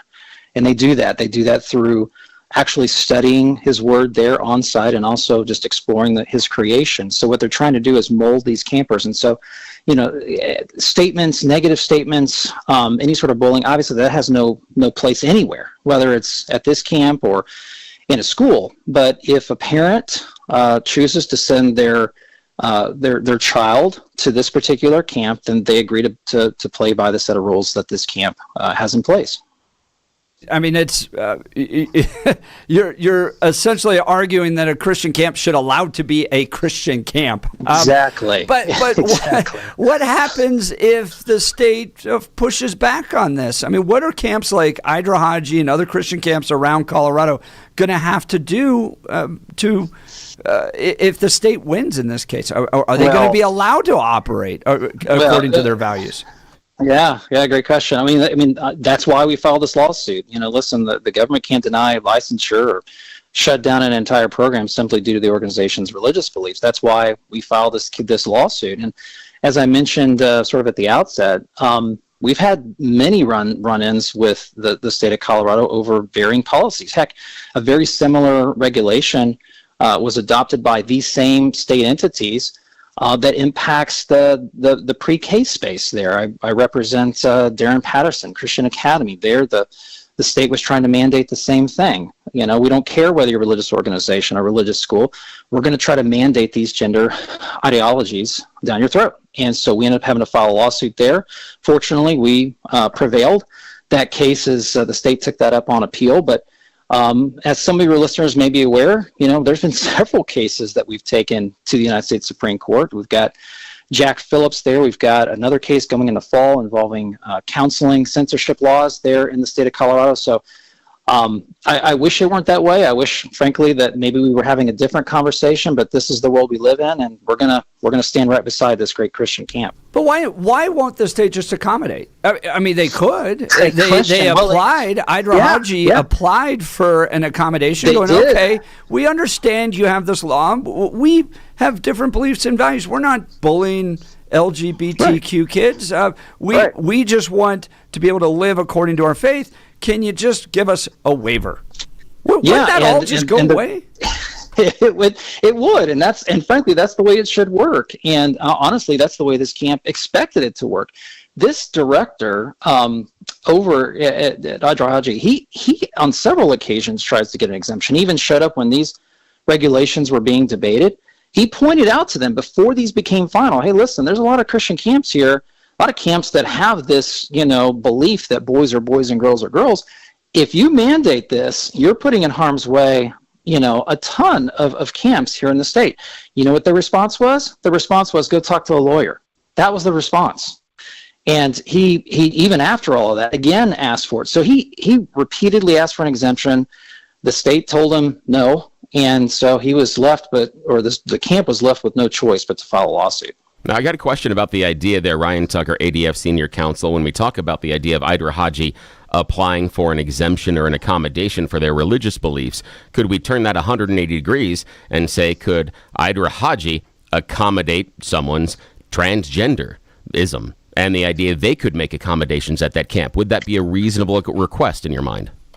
Well, I mean, certainly not in these private spaces. I mean, we can't have. I mean, think about it. They have backpacking trips that they do. So obviously, you've got close accommodations. I mean, does any parent, whether they're religious or not, really feel comfortable putting a boy and a girl in the same tent or in the same private space? I think common sense tells us no. So, the way that they try to love on these kids that may be struggling with their sexual identities, say, listen, come on over here. But when you arrive, again, you've got to follow our particular policies. But on that camping trip, could the transgender camper be in a single tent? I mean, again, I'm talking about accommodations. You seem to be looking at the idea of the camper has to assimilate and is treated as the same. Right. And that's why I'm just pushing on accommodations. And the only reason I'm doing that is because I'm asking the question based on the idea that Arapahoe was asking for an accommodation. So I'm just wondering if it goes both ways. Yeah, well, when you've got camps that last 5 days, you've got kids that are staying in overnight accommodations there. And, it's they simply don't have the facilities to have, nor would I think even, someone in that community think that was right. I mean, they're saying, listen, we want to we believe that we are members of the opposite sex, and obviously the belief there of this organization is that, as Genesis outlines to us, God created males, God created females, and not a spectrum in between. So, you've got restroom, you've got showering facilities. It's simply untenable, impractical for this camp to do and segregate, if you will, those types of facilities. Yeah. And one's the state. One's a state law that is forced upon everybody, and they're asking for a small accommodation, and the other one's a private little camp up in Bailey. Not only do they not only do they have issues, just physically doing that, nor do they have to. My goodness, this is a religious camp. This is a religious organization. The First Amendment protects them. So if this is their belief, which it is, then the government doesn't have the right to force their own ideology down their throats and tell them that if you don't get on board, that we're going to shut you down. Yes, and I do agree that I don't agree that the state should be able to force them in this case. I do support the decisions of Idra Haji. The question I have, though, is that I feel that it might be more honest for Idra Haji just to say, we don't want trans campers. We are not going to accommodate them. We're not going to. But that seems to be more honest. That's what we're looking at. That's definitely not their heart. I mean, as I said at the first, it's a Christ-centered camp, but it welcomes children, again, of all faiths and all backgrounds to its camps. It doesn't require a certain thought or beliefs, but they want to be, welcoming to everybody because they want to share the love of Christ with them. Yeah, but again, that's welcoming up to a point. And that's the issue. And again, I'm saying they are fully capable and they can make that decision. But again, we need to acknowledge they're going to be accommodating up to a point. And again, their camp, they can do that. And I support them doing that. It's a great camp. I know people that have gone through it. It is a fantastic camp. I would never want them to be shut down. But I think that in the conversation, we need to be honest that their accommodation only goes up to a certain level. And that's fine because there are other camps you can choose. That's fine. Again, the state's wrong. But I look at the idea that. But what is going to be the impact on all these Christian camps? I mean, this is a threat not just to Idra Haji, but have you heard from Young Life? Have you heard from Navigators? I mean, Colorado is known for having all these Christian camps. This is going to threaten all of them. Yeah, if you we probably don't have time to go too deep into legalese, but if you're classified as a children's resident camp, so if you have camps that are, say, over 3 days, then you're subject to these licensing requirements, barring some exemption that the state gives you. And obviously, in this instance, we requested one. We didn't get one, so if folks were listening, wondering whether they, have a situation on their hands for the summer, it's you have to look at each specific instance. But here, certainly, this camp did not get one, and I do think, to your broader point, I think this will obviously have an impact throughout the state. I think this is a direct threat to the ability of Christians to visit Colorado and have these types of camping experiences. This is another example of the state seeking to drive its agenda. And I don't know how many times we have to have these cases. It's over and over and over again. Jack Phillips, Lori Smith, now this conversion therapy ban, the case of you representing the Christian school as well. It is over and over and over again that Christians, people of faith, of any faith, are having to stand up against an overbearing state. Alliance Defending Freedom is doing a great work. And guys, you got to check out this camp, Idra Haji. It is an absolutely wonderful summer camp for kids ages 6 to 17. If you want them to hear the gospel of Jesus Christ, to be transformed, and then to support a camp that's willing to stand up for our religious freedom rights, that's Idra Haji. It's short for I'd Rather Have Jesus. IDRAHAJE.org. That's IDRAHAJE.org. Idra Haji, great camp. Check them out. Week-long camps all summer long. Hey, Ryan, thank you so much for taking time to join the Jeff and Bill Show. Yeah, thanks a lot. Appreciate it. Thank you guys for having me. Appreciate it. All right, we'll continue. You're listening to the Jeff and Bill Show. This is Denver's Talk Leader, News Talk 710 KNUS.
Welcome back to the Jeff and Bill Show. Great conversations with Alliance Defending Freedom, a new lawsuit against the state.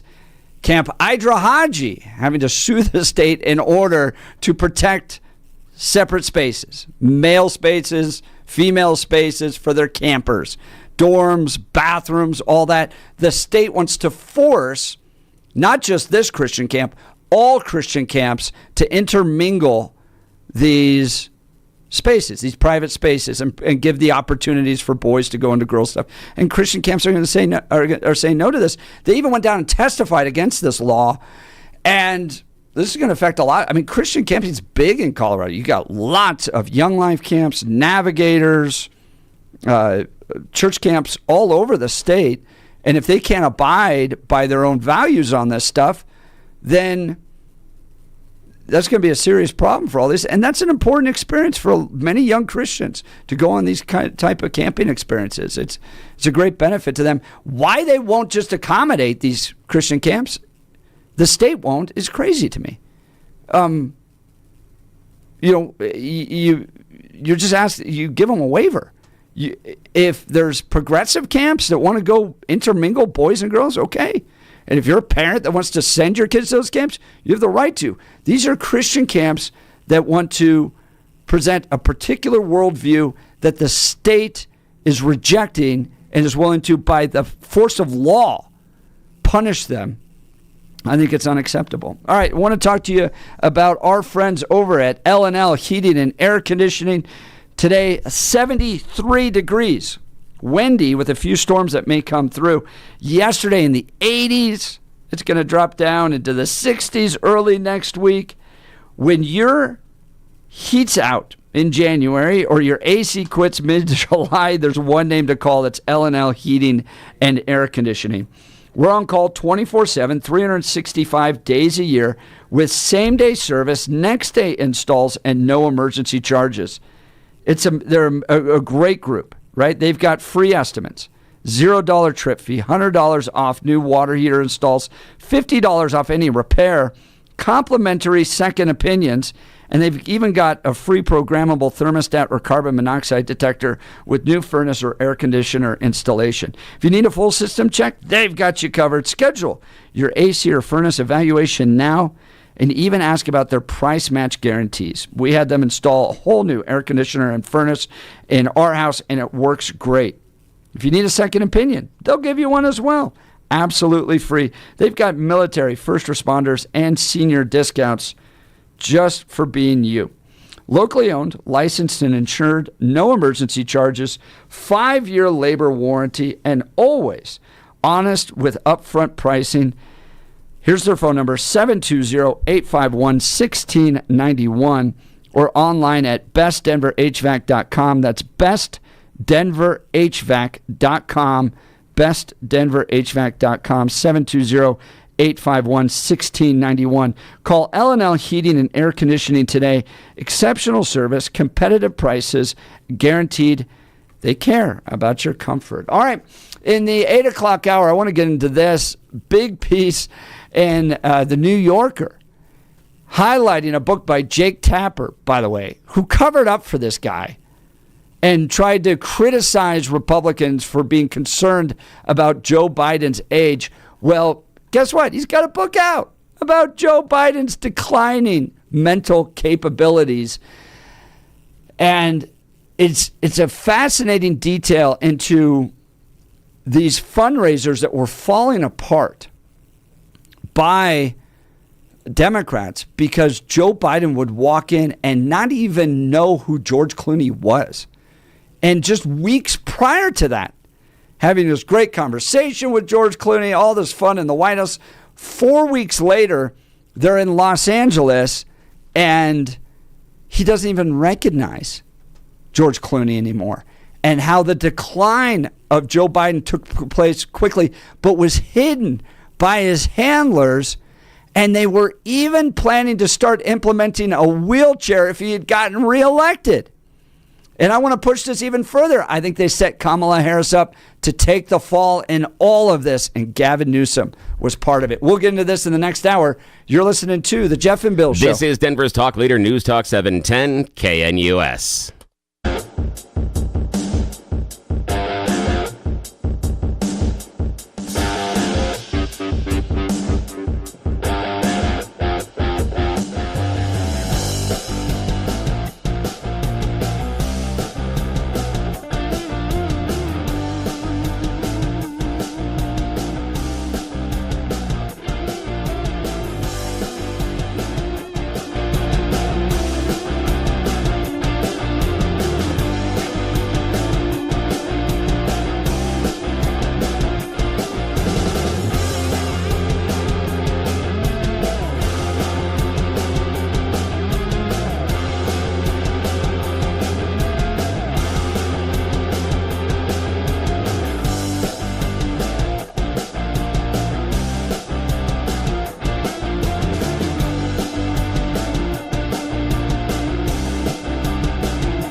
10 a.m. in the Mile High City, a little after 8 a.m. on this Wednesday, May 14th, 2025. Good morning, Denver, Colorado. You've tuned into the Jeff and Bill Show. News Talk 710 KNUS. I'm your co-host, Jeff Hunt, along with Bill Thorpe, bringing you the freshest insights and hottest takes from the right, left, and center. This is an interesting one. The New Yorker, on a little insight into Jake Tapper's new book. They published kind of a preview of what his book's about, but how Joe Biden handed the presidency to Donald Trump and the infighting that's taking place into who to blame during the last election. So he details this kind of shocking coming to terms that the Democrats were having with Joe Biden's inability to even string a sentence together, to have these conversations, to give a speech. And it's centered around that Jimmy Kimmel event out in Los Angeles. So the big fundraisers, the big Hollywood people. And what I like about this is this article in the New Yorker by Jake Tapper is you kind of see how the Democrats operate here, okay? It's very serious to them. It's a big operation. It's a big machine. They bring in Hollywood. They had Steven Spielberg. They had all these big producers to get their candidates elected. And Republicans, I think, up until Donald Trump, didn't quite get this as well as the Democrats did, that it's entertainment. It's a show. You got to bring in the Hollywood magic, all that type of stuff. So they do this fundraiser out in New York, and it raises a lot of money. $16 million, I believe, in a single night. Became a record-breaking fundraiser. So they want to do one out in Hollywood. And George Clooney is excited to be a part of it. He helps organize it. And in fact, they're trying to figure out how to get all their schedules together to do this. It's Jimmy Kimmel, George Clooney, Barack Obama, Bill Clinton, and Joe Biden. And they all fly out on June 15th to make this happen in Los Angeles. Okay. Joe Biden is coming off of a trip with the G7. So he flies that night over to Los Angeles, gets there. Okay. And they're doing these things called a clutch, which is where you're getting your biggest donors, your like $500,000 donors, into a room. And you have Barack Obama in there, and you have George Clooney, and they're, fun and exciting, and they're wooing all these major donors to raise this money. Their goal is to raise well over $20 million, have the biggest single fundraiser of the entire campaign. Okay, Joe Biden walks in, and he's shuffling, and it kind of catches everybody off guard, like, wow. I mean, he looks, at one point, one person describes him as comatose. Like, he's hardly in the room. He doesn't even recognize George Clooney. And it just kind of wanders around and keeps saying this phrase, "Thank you for being here. Thank you for being here." He's like a little robot. They kind of just take him around the room. "Thank you for being here. Thank you for being here." And then he does the event, and he's not coherent on the stage. And then at the end of the event, just kind of stands there, and Barack Obama ends up having to walk on stage and guide Joe Biden off. And the Democrats are shocked at this point. Now, this is right before the actual debate where this is exposed to the entire world, how feeble Joe Biden is. But it goes back to how the media tried to cover up. You remember conservatives were raising concerns? I mean, even Donald Trump called Joe Biden Sleepy Joe, that this guy wasn't fit to be the president of the United States. Mike Johnson, Speaker of the House, talks about an interaction he had with Joe Biden at those points where Joe wasn't even sure what he was signing. And the handlers around Joe Biden did everything they possibly could to hide this, to deflect it. Oh, it's just a long trip. He just needs his help, his sleep. He needs 8 hours of sleep. It's really important for Joe to get 8 hours of sleep. When he doesn't, he's not that coherent.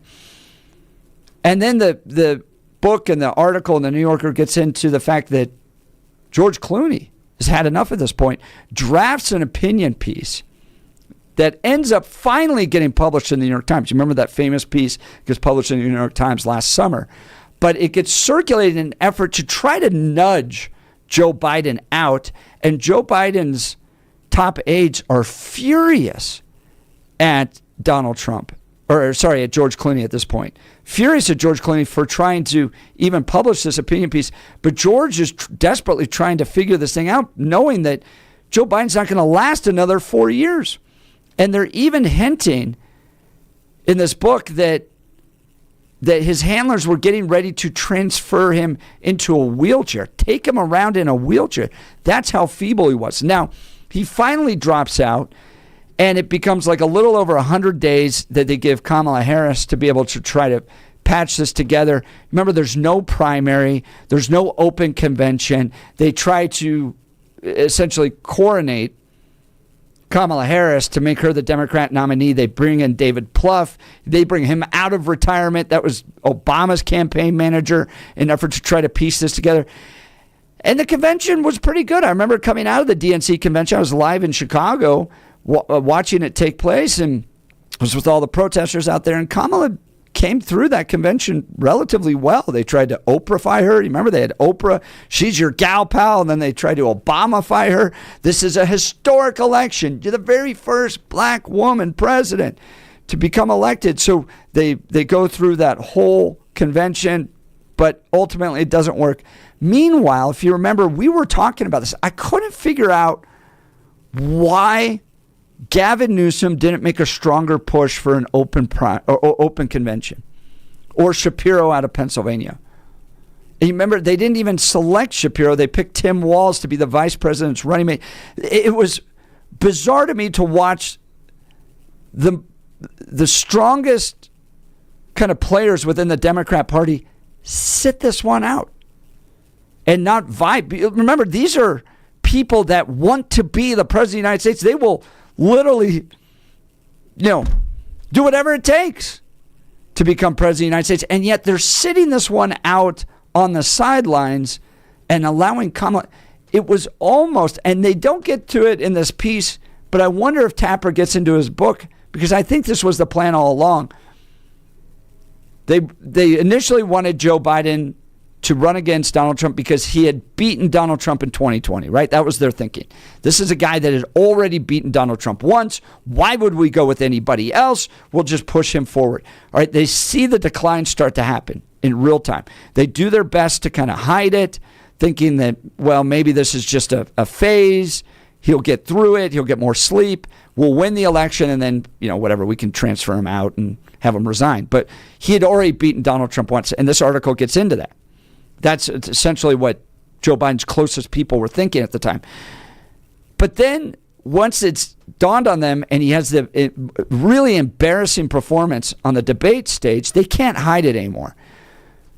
At that point, it's so far into the election season and his administration had failed so miserably, I think that people around Gavin Newsom and Shapiro in Pennsylvania and others saw this as a tanked election, saw it as an election that they just couldn't get out of, and they sent Kamala Harris out as the sacrificial lamb. I mean, dude, and that's who the Democrats are. Remember, they don't allow for open primaries. They sabotaged and took out Bernie Sanders when he ran in 2016. There's anointings, there's party bosses, there's plans and strategies that they set up that's away from everybody else. If they really saw this as a tanked election and sacrificed Kamala Harris, the first black female president, get her out of the way, allow Gavin Newsom to run, allow Shapiro to run in 4 years from now, what does that make you feel about the Democrat Party? How does it make you feel knowing that Biden's closest handlers hid his decline from the American people? It's a shocking book. And Jake Tapper and the media, you remember they blamed Republicans, saying that these were cheap fakes. Anytime we tried to criticize Joe Biden and his decline, it was a cheap fake. This is all conspiracy theories. Conservatives are. This was another one of those, quote, conspiracy theories that turned out to be exactly true. Joe Biden was unfit to be president of the United States. He was hardly there. And George Clooney saw it. And George Clooney wrote an opinion piece about it to try to get him out. It's an amazing piece. Bill, any thoughts on this article? Well, I think it outlines, one, the theory that Joe Biden was mentally incompetent when he took the oath of office is disproven based on the book, because we've heard a narrative in the conservative space for a while that Biden was out to lunch for the entire 4 years. Based on the reporting, it seems to be a quick decline that happened in the final year or so. And that seems to be more accurate based on what we saw. But again, I have some problems with the Democrats covering up for Joe Biden and his condition. But I can't say that I would expect Republicans to behave any differently, especially when we talk about the Oval Office. And just as a hypothetical, if behind the scenes Donald Trump was having these same cognitive and physical frailties, I doubt that we would see members of his cabinet or members of his administration coming out and pointing this out and saying he needs to not run. And if he was looking at a third term, let's say that the Supreme Court says, yeah, you can have a third term. They've gone through and done rulings that say, yeah, sure, that this is fine. We think this is okay. And if he's running for a third term, I would be hard-pressed to find many Republicans inside the administration that would call the baby ugly. And that's kind of the same thing, is that there's this institutional protectivity, and that's not even a real word, but the idea of, do you want to protect the people that you're around? And so there is this kind of defensive attitude. So the other part, though, that I think that so far the reporting has missed is David Plouffe, who I respect based on what he's doing. Don't always agree with him, but I respect based on what he's been able to accomplish. He is of the opinion that it is Biden that beat Harris because he stayed in the race too long, which is somewhat what we've been discussing here on the show. Biden had promised to be a one-termer, and he said that he was going to be a transition. And if he would have been the stately old gentleman who is going to go off into the sunset while we are giving breath to the next generation, he would be viewed much differently. I think that he has severely tarnished his political reputation just based on those final 24 months. And I would say the final year of his term and then the year after. That he has really severely tarnished his political, just his legacy, because that's what I think he's going to be remembered for.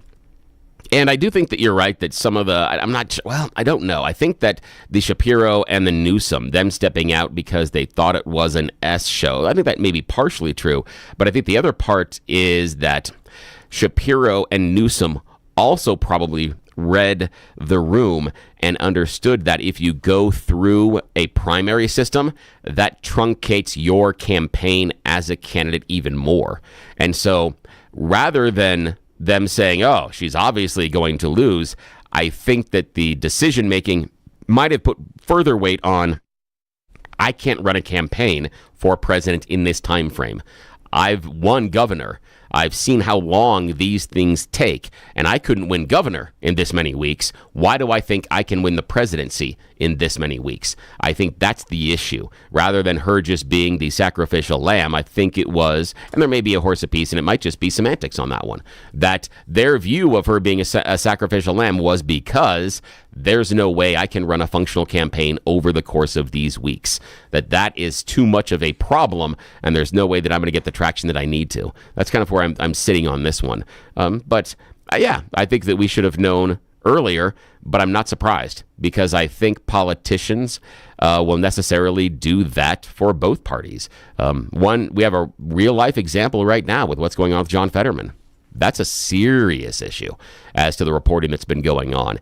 In fact, if some of that reporting is to be believed as true, this should be the end of Fetterman's career. He should not be a lawmaker in any way, shape, or form based on some of the reporting that is said about his inner circle, some of the things they've said about him and his mental and emotional condition. He should not be in Congress, and he should not be in politics. I know he had the stroke early on, but what are some of the reports saying? I haven't seen those details. This has been some dirty laundry that's been running around in the liberal sphere for a while. Some of the basically saying that he is going through massive depression, that he's not always cognitively present, that the reports are that there are members of his staff that won't travel in an automobile with him that he is driving because he is too erratic.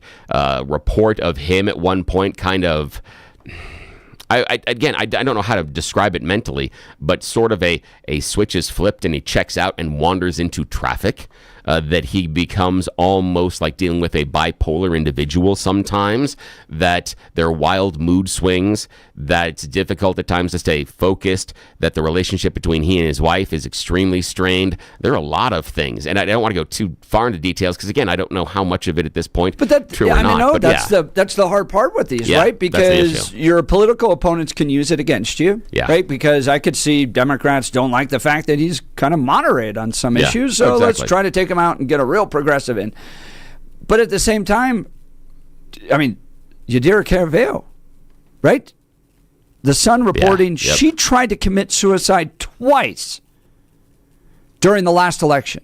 Twice. She was the congresswoman from Congressional District 8, ingested a number of pills. Her staff had to call 911 multiple times to deal with her. She's the Democrat nominee. Did the Democrats know this and continue to run with her because a suicidal Democrat is still better than Gabe Evans and a Republican in that seat? Yeah, because it's about power. At the core, it's about power. The core, yeah, absolutely. And that old saying about Lyndon Baines Johnson that Nixon said, right? That both were willing to do anything to become president, except Nixon wasn't willing to kill for it. Yeah. So, I mean, it is it's a fascinating issue when you get into health issues because it affects their ability to do the job, right? I mean, if you're depressed, if you're suicidal, you're obviously not serving your constituents well. You're not in a place where you should be in that job. Personally, there's no job ever worth dying over. No job ever worth breaking a family up or having kids suffer or anything like that. It's just no job worth doing that. So you put yourself through in this situation all for power? All for power. And I think that still there's a deeper story and another good post here. The Dems didn't want to use their varsity team. As arrogant as they are, they could see that this election was a lost cause. So Kamala Harris became the sacrificial lamb on that. Now, what does that make you feel as a Democrat? I'd be curious about the idea of black woman that you guys put up, other Democrats knew she was going to lose, let her be the one to lose. Again, the idea is that this is the question that I have, is it seems that there is a conclusion contained in that post that the election was a lost cause. And that I would question.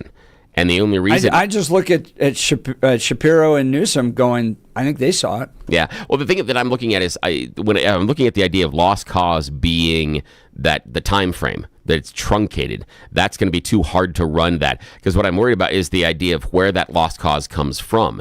Is it a lost cause because you're running against the big and mighty Trump? Or is it a lost cause because Biden got out so late? So that's where I would have a curiosity about how they're coming to that conclusion as far as the election being a lost cause. Now, if it's based on the amount of time that is available to make the message, yeah, I think in part it was a lost cause, but I think another section of that is the Democrats got their messaging 180 degrees wrong from what was resonating at the core. There was an opportunity in my mind to look at what was resonating from the Trump campaign and try to do the Democrat spin on it. And I don't mean by Kamala Harris coming out and going, oh yeah, I want no tax on tips too. No. Their economic message needed to hit closer to home based on the pain that individuals were feeling. So but that's where I think they lost it.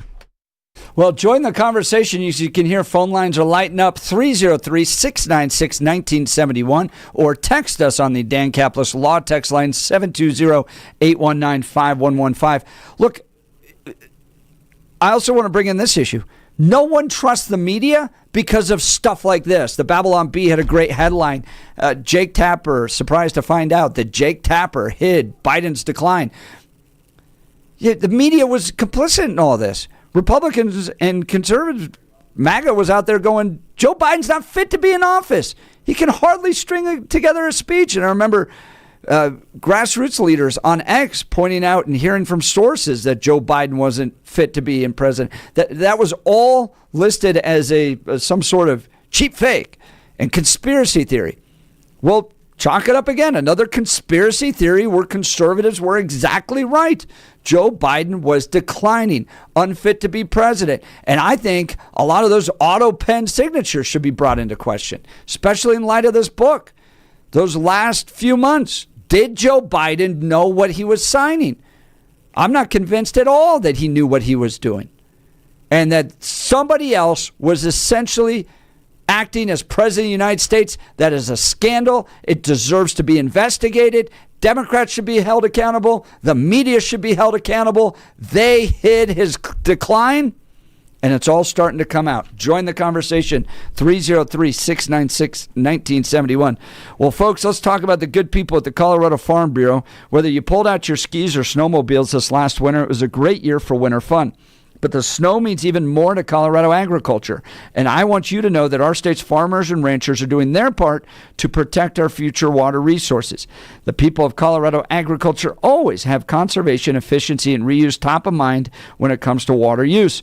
As the metro area continues to grow, the Colorado Farm Bureau leads talks with state policymakers about preserving water for all areas of the state as pressure on the water system grows. It's going to take all of us to find a solution. My friends at the Colorado Farm Bureau are leaders in water conservation and water policy. They understand how to balance water for crops and water for families, and they're doing more with less. You can do your part. I recommend you join and become a member today. Go to coloradofarmbureau.com. That's coloradofarmbureau.com to join them today. All right, we'll continue. Phone calls and texts are up. You're listening to The Jeff and Bill Show. This is Denver's Talk Leader, News Talk 710 KNUS.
Welcome back to the Jeff and Bill Show. The New Yorker previewing a book by Jake Tapper that's like, oh yeah, Joe Biden was mentally out to lunch. Shocking to the rest of us, but yeah, Jake Tapper. I mean, why? They always do this. You're conservative, you're a conspiracy theorist, and you need to be shadow banned because of your post. And then, oh, lo and behold, you were right all along. Let's go to Francis and Golden. Good morning, Francis. You're on the Jeff and Bill Show. Hey, you guys, how's it going? So, I'm going to float an idea out there. I think it's brilliant, of course, because it's mine.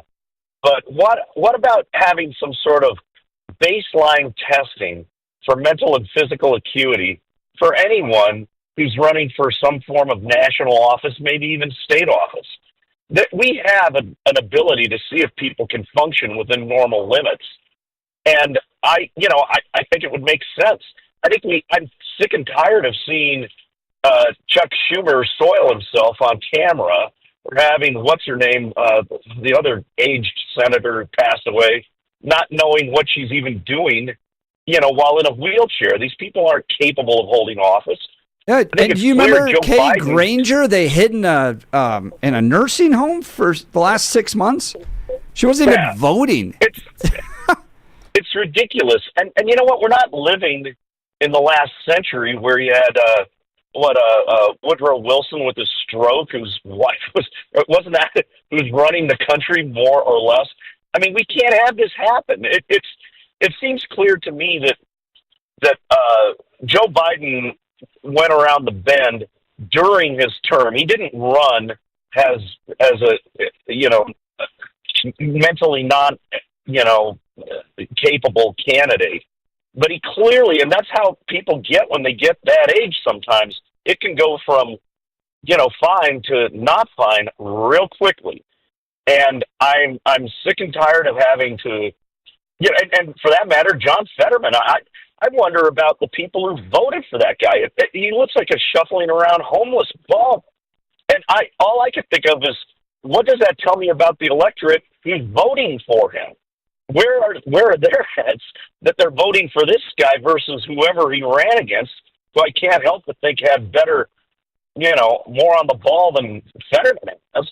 I think there has to be some sort of, I don't believe in neuropsychological testing particularly. I think it's a bunch of squishy science, sealed up as something that matters. But it does give you some baseline functioning testing. And I think it should happen for all sides. I mean, look, don't kid yourselves, folks. Trump is dang near 80 years old, and he may not drink or do drugs or anything else. His only form of exercise is cheating at golf. And I'll tell you what, it doesn't take much before he's starting to talk at walls. Yeah, and Francis, there was a recent press conference that he had done. It was an appearance where Trump was mixing timelines. And again, I do that myself. But there are examples of things where he was referring to things that happened in his first administration as if they had just happened in the recent past. And again, we would assume mental decline would happen as we get older. And we have no idea. I see nothing that shows that Donald Trump is in the same situations as far as Joe Biden. But if you were going to ask those questions, those would be those questions, when those things that he's conflating things as far as people's names and timelines of stuff as well. So and how much? Well, in this case with Joe Biden, he was running for re-election, right? So I go back to Reagan, and Reagan, was declining near the end of his term.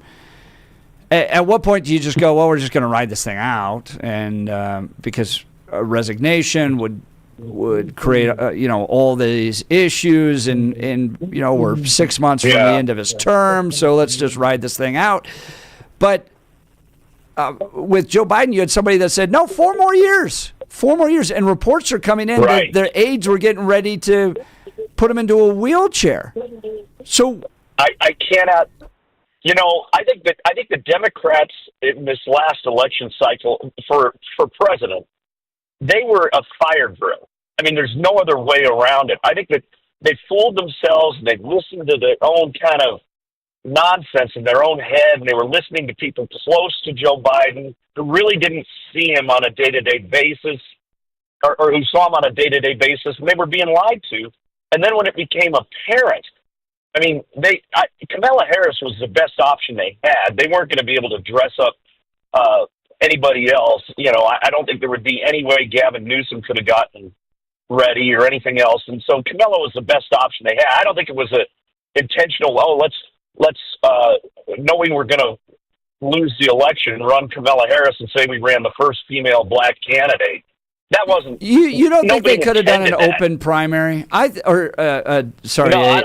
Convention, an open convention? Time. I think they could have. No, I don't think they could have and had any sort of a hope of winning. I think when you ran Kamala, you at least had a chance of winning that election because you still had the Trump factor where Trump could have just stepped all over himself and Kamala looks like a more attractive candidate.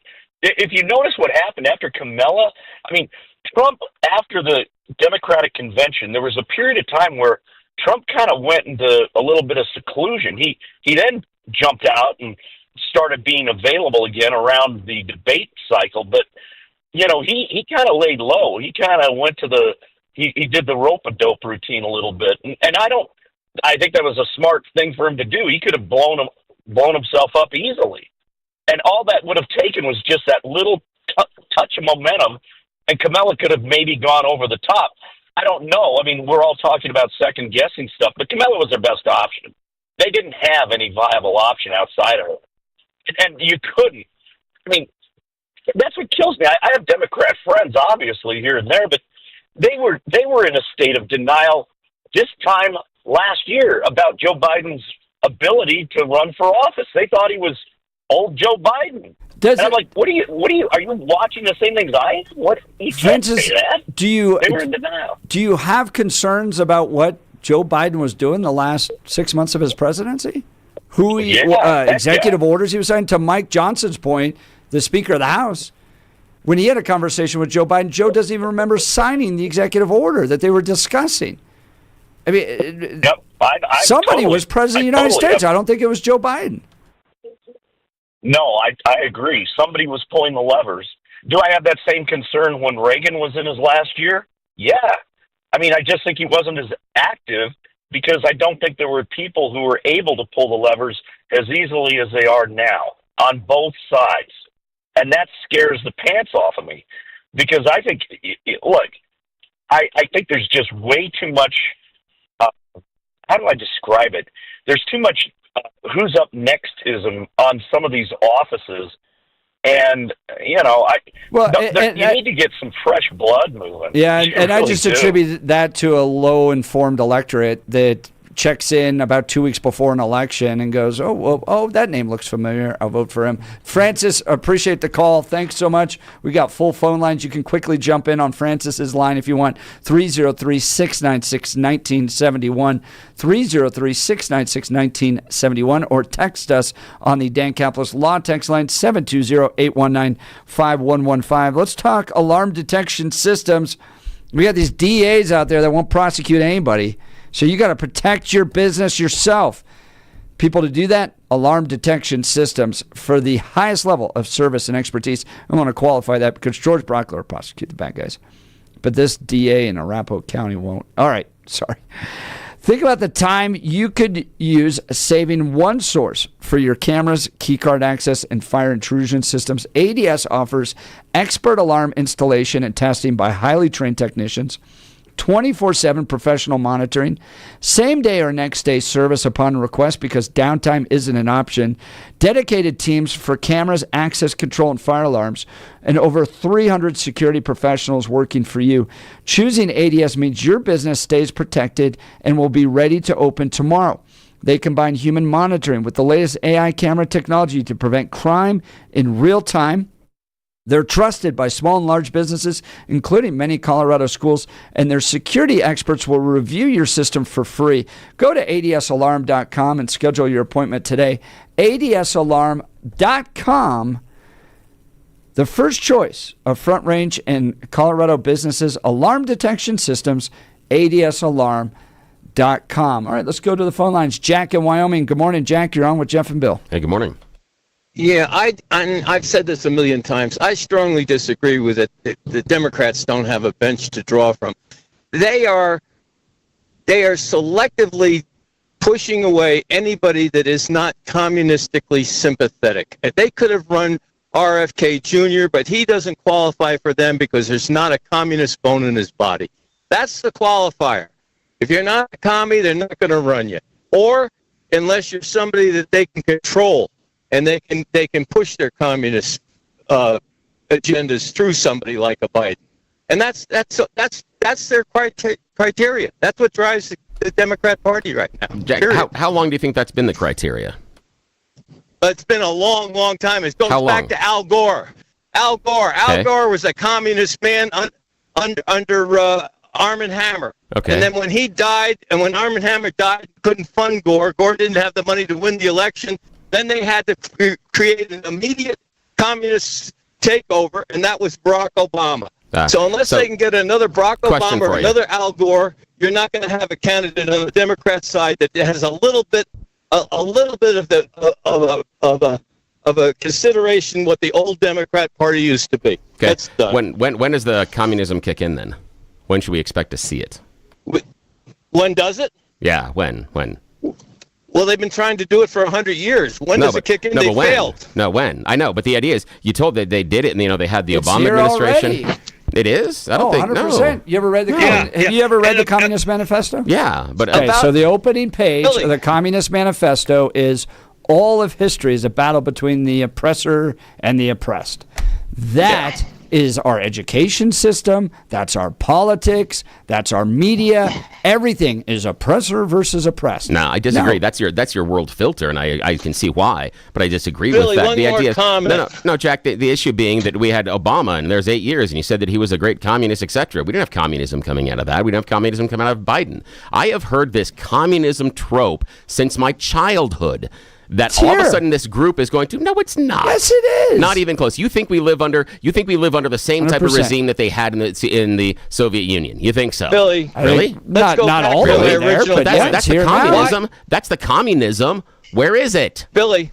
Yes. Why do you think they pushed RFK Jr. aside? Why the hell did they push RFK Jr. aside? They could have won with him. Because he doesn't understand science. No, he doesn't understand science. That's why he get pushed aside. Okay, well, why do you think Hillary Clinton was pushed aside for Barack Obama? Hillary's a beast. There's no question about it, but she's not a communist. A socialist, yes. A communist, hold no. on, but hang on a sec here. But Hillary, we saw when she was rejected by the electorate. 16. The reason that she was rejected by the electorate is because of the baggage that she carried from the previous administration with her husband. I would submit that she would have lost if they ran her instead of Obama. Obama had the momentum behind the voters. So unless you're saying that the voters, the voting system, in which they had a primary, is now all of a sudden communist, I don't know where the hell you're going, man. What are you smoking this morning? This is silly. You know, you guys make a big deal about the age. Well, I'm my next one. I'm going to be 83, and I'll go knee to knee and toe to toe with anybody in your radio station any day of the week in the studio if you'd like to. Goodbye. I love it, Jack. It's great. I mean, when you look at what the Communist Manifesto was looking to achieve, right, which was the elevation of the state, the destruction of the family, the destruction of the church. That's been the progressive movement for the last 40 or 50 years. It's already here. They may not go out there and go, dude, every time I go down to those protests, every time, the communists are down there. They're waving their flags, they're recruiting, they're already here. I know. They've infiltrated our school system, our media.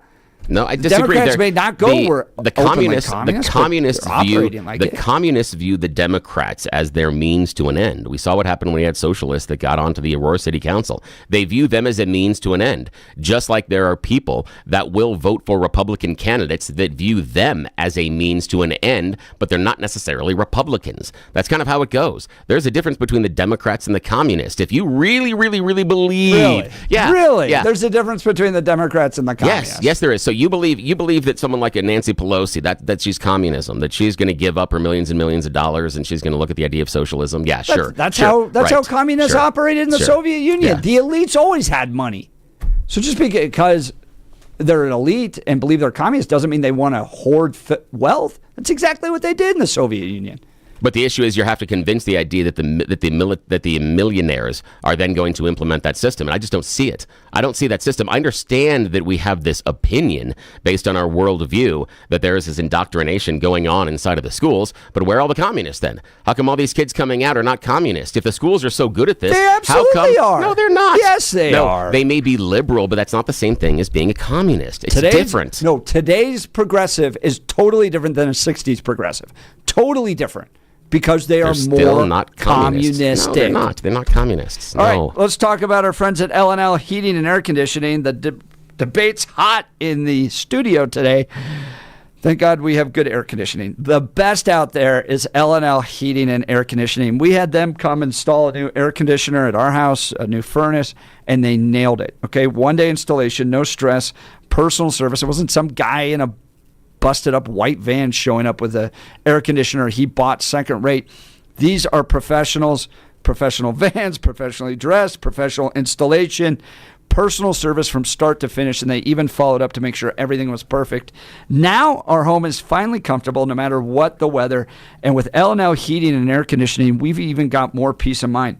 Free programmable thermostat or carbon monoxide detector with new furnace or air conditioner installation. No emergency charges. $0 trip fee. Price match value guarantee on equipment. And free estimates, licensed and insured with a 5-year labor warranty. Everything works great, and our family couldn't be happier. So if you're looking for fast, honest, reliable service, I highly recommend L&L Heating and Air Conditioning. 720-851-1691. 720-851-1691. Online at bestdenverhvac.com. That's bestdenverhvac.com. I'm sure glad we called them. That number again, 720-851-1691. All right, we'll continue with phone calls and texts. You're listening to the Jeff and Bill Show. This is Denver's Talk Leader, News Talk 710 KNUS.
Welcome back to the Jeff and Bill Show. Joe Biden's decline finally being exposed by a media that tried to cover it up. Jake Tapper in the New Yorker, he's got a new book out about it. Clooney saw it firsthand when Biden couldn't even recognize him. This was in early June. He then starts to scramble, tries to get Biden out, writes an opinion piece, Biden's inner circle, furious about it, and then, of course, the debate. The debate exposed it to the entire country. Clooney's piece gets published in the New York Times, and Biden is out. Let's go to the phone lines. Elaine Parker. Good morning, Elaine. Or Eliana. Hey, good morning. Elena. Sorry about that. It doesn't matter. I've been called all kinds of things, so well, I answer to anything that starts with an E. So on Biden and his cognitive decline, for a lot of people, it was already really evident in 2020 that the guy was in trouble before he was voted into office. And on Fetterman, I think Fetterman is way better now than he was when he was elected in right after his stroke, and he couldn't speak hardly, confused words and twisted them around. And then on communism, I did want to touch on that. Part of the reason that we didn't know that Biden was struggling so bad, and a lot of the other issues that were going on within his family with the laptop, is because we had a state-run media. And everybody went in lockstep, telling us the same lies over and over again. Russian disinformation on the laptop. Joe Biden's fine. He's fine. He runs circles around us. We have been lied to, and it really is a propaganda machine, the MSM.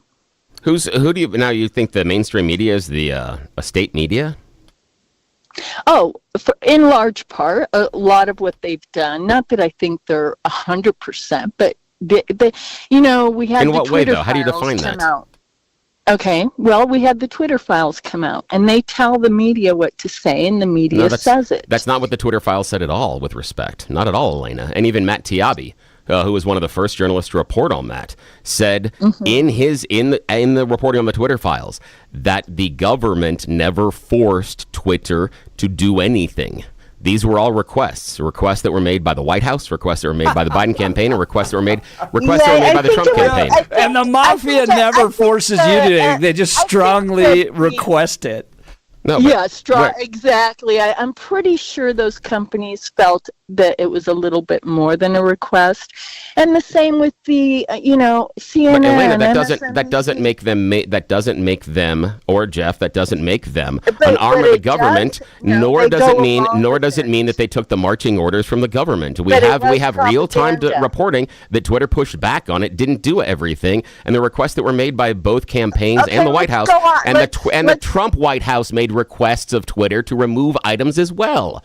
You're just playing one side. CNN, MSNBC, NBC. I mean, in lockstep. Tell me that's not propaganda. Nobody trusts them anymore. That's why they're dying too. I mean, nobody. Exactly. There's a reason, and it's because of this. Because we were being fed propaganda. When you know what it looks like, you see it. And that's why so many people who have lived in communist countries are not Democrats. They're mainly, either independent or they are Republican, because they see the policies that the Democrats want to put forward, and it smells like communism. Yeah, that's a weird thing, Elena. Elena, with respect, it may not be communism, but it smells. That's weird because you have a series of people right now that came from authoritarian regimes and dictatorial regimes that say that America and what's going on inside of America right now is closer with Trump in charge to where they came from than when Biden was in charge. More authoritarian, more executive, making executive rules. The idea that we don't have to go through Congress, that he can just edict something from the White House and make it true. And that he can shrinks decide government. that he can decide that the Constitution doesn't mean anything. You know, those amendments don't matter. That's the problem. All right. Thanks for calling, Elena. Appreciate Elena, it. great call. We'll continue, and true to form, we'll have Republicans and Democrats with us next hour. You're going to want to listen to this. You're with Jeff and Bill. This is News Talk 710 KNUS.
It's a little after 9 a.m. Don't worry, Blake Olson will be back tomorrow.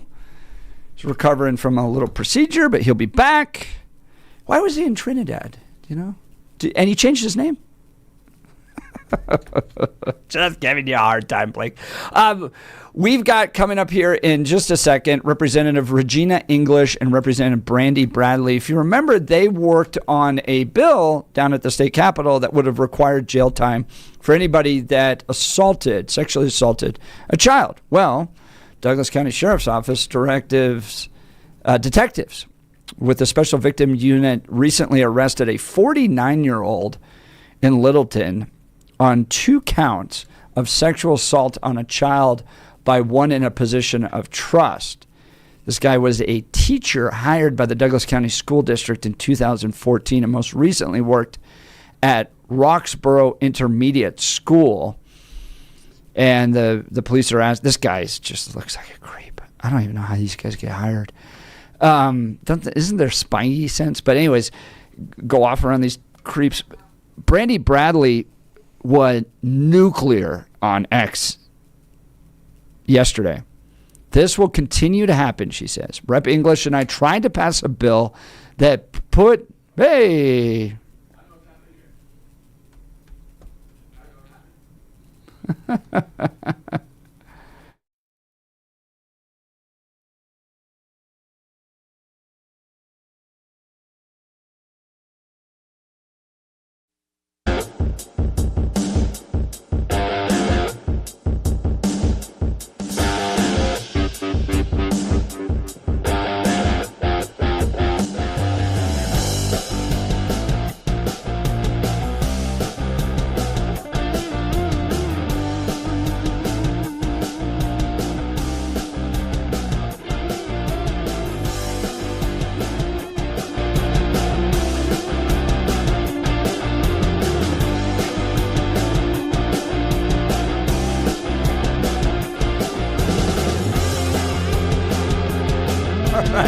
I think I'm back. Hey, I'm back. Okay, so Rep. Brandi Bradley posting yesterday, they tried to run a bill that would put monsters like this teacher that are been charged with 2 counts of sexual assault on a child by one in a position of trust would require jail time for these losers, right?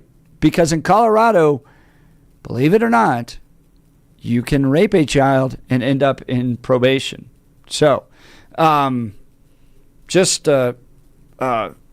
remarkable that this bill didn't pass. House Judiciary Democrats said no. They said no to protecting our children. They said it was not fair to put these monsters in jail. And she wrote, I promise you we will come back with another bill next session, and I will bring 700 witnesses, and we will storm the Capitol until they listen. I love fired up Brandi Bradley. She's the best version of Brandi Bradley. She's going to be joining us along with her Democrat colleague, Representative Regina English. We don't get too many Democrats that come by here. I like it when they do. We're always respectful. So we're going to talk to them in just a few minutes. I want to talk to you about our good friend Dan Kaplis with Dan Kaplis Law. Look, I've known Dan for well over a decade. Pro-life, pro-family, pro-faith, pro-America. This guy is the real deal. Okay? And he spent 40 years serving the people of Colorado injured in a car crash. Okay? Gets them justice. That's what Dan Kaplis is about. Son of a police officer and a former seminarian. And he wins in the courtroom. Listen to this. Dan is believed to be the only lawyer in Colorado history to win 5 straight multi-million-dollar verdicts in Colorado crash cases. Dan is also believed to have won the largest truck crash verdict in Colorado history. Dan Kaplis Law is so trusted, he's the official law firm partner of the Denver Nuggets and the Colorado Avalanche. Dan Kaplis Law is a serious firm for serious cases. Dan accepts righteous injury cases on a percentage fee basis so that he can represent good people from all walks of life without regard to ability to pay. So if you need Dan's help, here's the phone number. Why wait till you're in an accident and have to Google Dan Kaplis? Why not put it in your phone so when that happens to you and you got to deal with police and firefighters and all that stuff, you can give him a call. Here's the phone number, 303-770-5551. That's 303-770-5551, or hit dancaplisLaw.com. That's Dan, C-A-P-L-I-S law.com. All right, I want to remind everybody, because if you didn't hear about it in the 6 o'clock hour, you can hear about it now. Bill and I have some T-shirts for you. Specially made, once in a lifetime, Kyle Clark T-shirts. Yes, go to KylesKarens.com. KylesKarens.com. And if you're a fan of Kyle Clark, you can get your I'm a proud member of Kyle's Karens. Now, we came up with a name for his fan base, like Justin Bieber has the Beliebers and Taylor Swift has the Swifties. Well, we came up with a name for Kyle Clark fans called Kyle's Karens, and you can get your T-shirt. All you got to do is go to KylesKarens.com, KylesKarens.com, and we're going to do a limited run of those. They're going to be done in 3 weeks.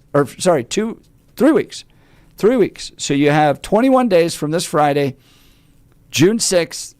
We'll be done. Whatever number we get will be printed at that point. That'll be it. And we won't do this again. So you can go be a part of that fun little effort with Kyle Clark. All right. I appreciate when you get some bipartisan sanity down at the Colorado State Capitol. And for a brief moment, we had some bipartisan sanity down there when Representative Brandi Bradley and Representative Regina English, Republican, Democrat, got together and said, we've got to deal with this flaw in our legal system where people, particularly people in positions of trust like teachers, assaulting a child are getting out on probation, sexually assaulting a child are getting out on probation. We got to get them into prison and lock them away. And joining us now, Representative Regina English and Representative Brandi Bradley. Good morning, ladies. Thank you for joining the Jeff and Bill Show. Good morning. Thank you for having me. Well, Good morning. We'll start with you, Representative English. Tell us about the bill you chose to run with Representative Brandi Bradley this last session. What happened with it? Well, it was killed in the Judiciary Committee, which was very sad and disappointing because it was basically a majority vote by my party, which was upsetting. But when you have a group of attorneys on a committee, and it usually turns into politics. But for me, when it comes to kids, I don't politics with the lives of kids. And what this bill would have did essentially is, like you said, it would have just taken probation off of the table, because we can't continue to allow people to violate our kids, especially people in a position of trust, and harm them without any repercussions. And I just believe that probation should not be on the table, because it's just giving them a pass to continue to violate and harm our kids, and it's causing them a lifetime of trauma. And this is one crime that should not be played with when it comes to the lives of our kids. And like you said, we should be locking these people away in prison where they belong, so that they can get the rehabilitation that they need, so they can stop traumatizing our kids, because this is a lifetime sentence for our children. And for them to just get probation and a slap on the wrist, it is disgusting. And me and Bradley, Representative Bradley, we're going to do everything in our power to continue to fight for our babies, to make sure that this particular law is changed. I love it. The way you said that was fantastic. Representative Regina English, you can sense the passion she has there to defend children, that this is a lifetime sentence for those kids, that they've got to deal with this for the rest of their lives. And we know it leads to a lot of other secondary problems. Meanwhile, the perpetrator of these sexual assaults against these kids is just getting probation. And this happens. We hosted George Brockler, who talked about the numbers. This happens relatively frequently on these cases, and they're put out there. Now, Representative Brandi Bradley, Republican, Highlands Ranch area, you even say, I went nuclear yesterday. You saw this case coming out of Douglas County of this teacher 49 years old, had been working in the Douglas County School District since 2014, brought up on 2 counts of sexual assault on a child by one in a position of trust. Tell me what got you so fired up yesterday. Well, just like Rep. English said, the school knew about this, is what a teacher told me who had some influence or had some relationship with this teacher, and the school knew about it. And it took the officers arresting this man. I mean, when are we going to stop the assault on kids in the state of Colorado? When does it end? When does it stop?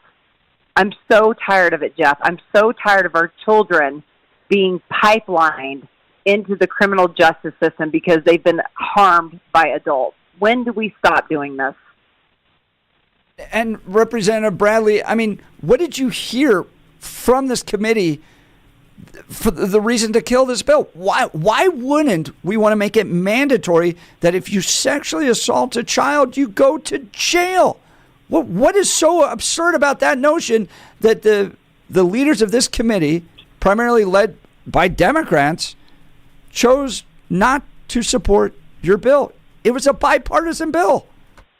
The audacity. One said that she wouldn't wish jail on her rapist, a lifetime of jail. And Rep. English and I said, but the lifetime for these child victims, the lifetime sentence of sexual assault on the, and let me just remind you, they made these rape victims wait until 1 o'clock in the morning to testify. They pushed our bill so late that these people had to wait to tell their story till 1 a.m. Do you understand how disgusting that is, to make sexual assault victims wait until 1 o'clock in the morning to testify? Rep. English and I were disgusted. And then another Rep. Zokai said that it had a higher recurrence for these people to go to jail, that they would reoffend. And we knew that that wasn't true. We also heard that these people, they would rather go to jail than be put on probation, that these sex offenders would rather go to jail because probation was so hard for them. I mean, this is truly what these people were saying to us. What a slap in the face. That's Representative Brandi Bradley. She's joined by Representative Regina English, who's a Democrat. Now, Representative English, I got to ask you this because I know Brandi. Brandi's a friend, right? Brandi has a reputation down at the Colorado State Capitol, especially among those on the other side.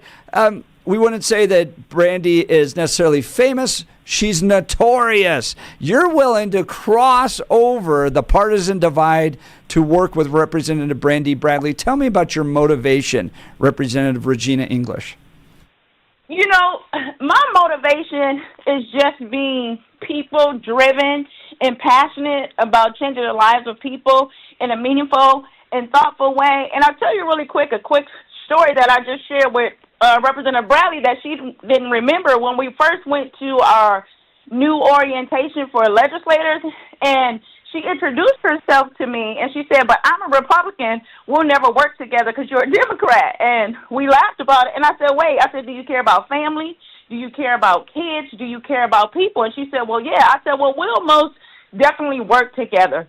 Because for me, I tell people this all the time, it is not about the party. It is about the people and doing what's right. And so it's thankless for me to do the right thing by people, especially by our children. Now, the reputation for me is that I am Representative Brandi's bestie, and I said I absolutely am. We are besties, but we want to do what's right by kids, and that's first and foremost because we're both moms. We're passionate about the things we do, and we're passionate about kids. And I tell people all the time, you better hope law enforcement gets to you before I get to you. If you were to violate one of my kids or my grandkids, because I'm a mother of 5 adult children and 11 grandbabies. So for me, all bets are off when it comes to kids. And I came from the Board of Education, and so when we put something on the table like this child was violated and you're slapping them on the hand, and we have the ability and the power to change the law for the judiciary branch to actually enforce the law, and we don't do anything about it, for me that's a problem. So like I said initially, I'm here, Representative Bradley is here to do everything in our power to fight this, to make sure our kids are protected and they're not violated, and that they can live a happy and wholesome life, because that's what's important. They trust us. That's Representative Regina English alongside Representative Brandi Bradley. Representative English, did you pay a price for teaming up with Representative Bradley on this? You know, I feel like I do, but when I bring it up and ask questions, of course, people are going to say, no, it's not that, it's not like that. But I believe wholeheartedly that I have paid a price. I've had 4 bills die, and, you know, one of them was the bill Representative Bradley and I was on, and it's just like they take no thought in, you know, killing my policies. But then when it comes to some of their policies, they're like, oh, well, I need your support. This is a really good bill. But I'm saying to myself, you just killed a policy to protect kids and keep them safe from predators. And so, yeah, I think I paid a bit of a price. Probably will pay a price for this interview. But you know what? I was built for this, and I'm true to this. So I'm not worried about any partisan politics, because my community actually has leaned into my leadership, and they believe in me, which is why I was elected for the second time. And I am confident that I will be reelected for the third time. It's Representative Regina English. Representative Bradley, as you've watched Representative English go through this, tell me about what you've seen. Oh, she's so fierce and so passionate for the kids. And sometimes I tell her, I'm scared, you know, how you vote, that you're going to face repercussions. And she'll tell you she votes how her district elected her to vote. And I tell you, she gives me more boldness, not that probably people think I need it, but we sit together. She's become a really good friend to me and someone I look up to, and I'm just very thankful for our friendship. I'm very thankful to work with her, and she's been someone I can really count on, even though we're not of the same party. And I'm someone that is very faith-based, and not that we agree on policy a lot of the time, but someone that I really have become very close to. So. Can you tell me, Representative Bradley, what you're going to do next year? You bringing this back? You mentioned you plan to show up with 700 people to testify and storm the Capitol. We're bringing this bill back, and guess what? That will be election year, so they better be careful, because we will bring this back. You know, my goal this year, Jeff, was to get the message outside of the Capitol. Regina always gets on to me about how much I post on X. I think this year she finally figured out why I have to do it so much, because the media, other than you guys, doesn't pick up what Republicans are doing in that building. And so we've gotten the message out. We have gotten on national news. It has gone viral. Wall Street Apes picked this up, and it's gotten 700,000 views. And Regina and I probably get the most emails about why this bill was killed, especially from the young people in our community who cannot understand why this bill did not make it out of committee. And so we're going to do some town halls around the state, and we're going to bring this bill back. Representative Regina English, we've got text messages coming in. If this won't get through the legislature, would you all consider bringing this before the voters to decide? Most definitely. Absolutely we would, because the people should be deciding on it if we can't get it through the legislature, especially something in this magnitude that's destroying the lives of families. So absolutely. Representative Regina English and Representative Brandi Bradley joining Jeff and Bill live right now. We are talking about a Douglas County teacher who has been arrested under the allegations of sexual assault on a child. We're talking to them because they're right now, sexual assault on a child is a probation eligible offense. Earlier in the conversation, Representative English, you talked about a colleague, and I'm not going to look for names or anything, but a colleague who said that they would not want their own rapist to face time in prison behind bars. In your interactions with either that lawmaker or anybody else in your party, when does your party feel that someone should lose their right to freedom and be confined based on the decisions they made? When do the Democrats in Colorado feel prison is required or necessary? You know, I don't know. It's hard to say on that, because we've been, you know, seeing some pretty different bills come through the legislature this session that I'm just baffled. It's like sometimes we criminalize things that we should not be criminalizing, and then the things that should be criminalized isn't, for instance, in this particular bill. And what was stated was what was stated by Representative Bradley, one of our colleagues. What they were saying was because it was heard in committee, where committee is public. But, this session has just shown me people in a different light. So, like I said, for me, it's not about the party. It's about the person and how we interact and how we engage. And some of the votes that my party has taken has been disappointing, but they probably feel the same way about votes that I have taken. But, I take, in my mind, votes for the people, and I will always continue to take votes for the people. And again, that's a question I can't answer because I quite frankly don't know. Like I said, I'm baffled by a lot of things that have happened this past session, and we're going to gear up for next session. Like Representative Bradley said, we're going to do town halls across the state, and we're going to bring this bill back and put it on the table. And if it dies, then we're going to take it to the vote of the people. And we know that the people of Colorado will stand up and fight with us. Good. When you guys reintroduce that bill, please come back and please let us know, because we definitely want to be on your side, and we definitely want to make sure that if this has to go to the voters,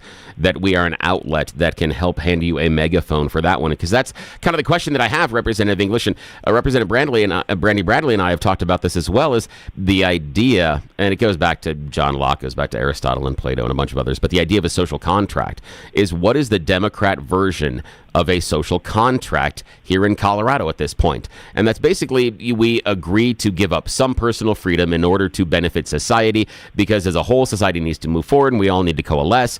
But part of that is, we're not giving up bodily autonomy on things like, I don't know, someone coming over and forcing themselves on you to have sex, or someone taking advantage of you or sexually assaulting you. It seems to be that regardless of party affiliation, if we just look at the core idea of the social contract inside a society, when I say no touchy, that seems to be fairly reasonable. And I'm shocked that there are portions of the Colorado Democrat Party that think that certain things that should obviously, in my mind, be criminalized, as you outlined, aren't criminal, but there are other things that don't necessarily seem to be that big of a deal that they immediately jump on and say, well, obviously, that is a criminal thought or idea or behavior, and you must be punished for that. And where I'm going with that is something like Jack Phillips and Masterpiece Cake Shop, that there was almost an effort to punish Jack based on a feeling that he violated the social contract, that he wouldn't bake a cake to celebrate a gay wedding. But in our view of a social contract, he should be allowed to make that choice.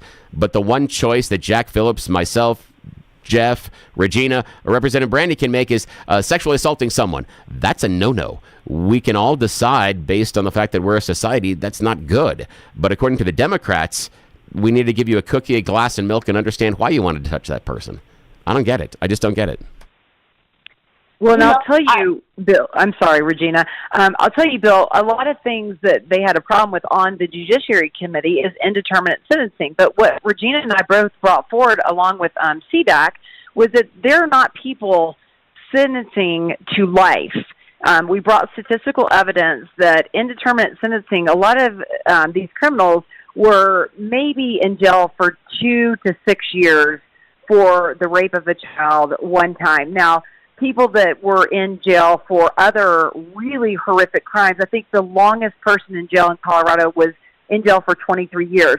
So the criminal defense attorneys came in and said these people had been in jail for lifetimes, and they're just sitting in jail for life sentencing. And we know that wasn't true because we brought forward all kinds of evidence that wasn't true.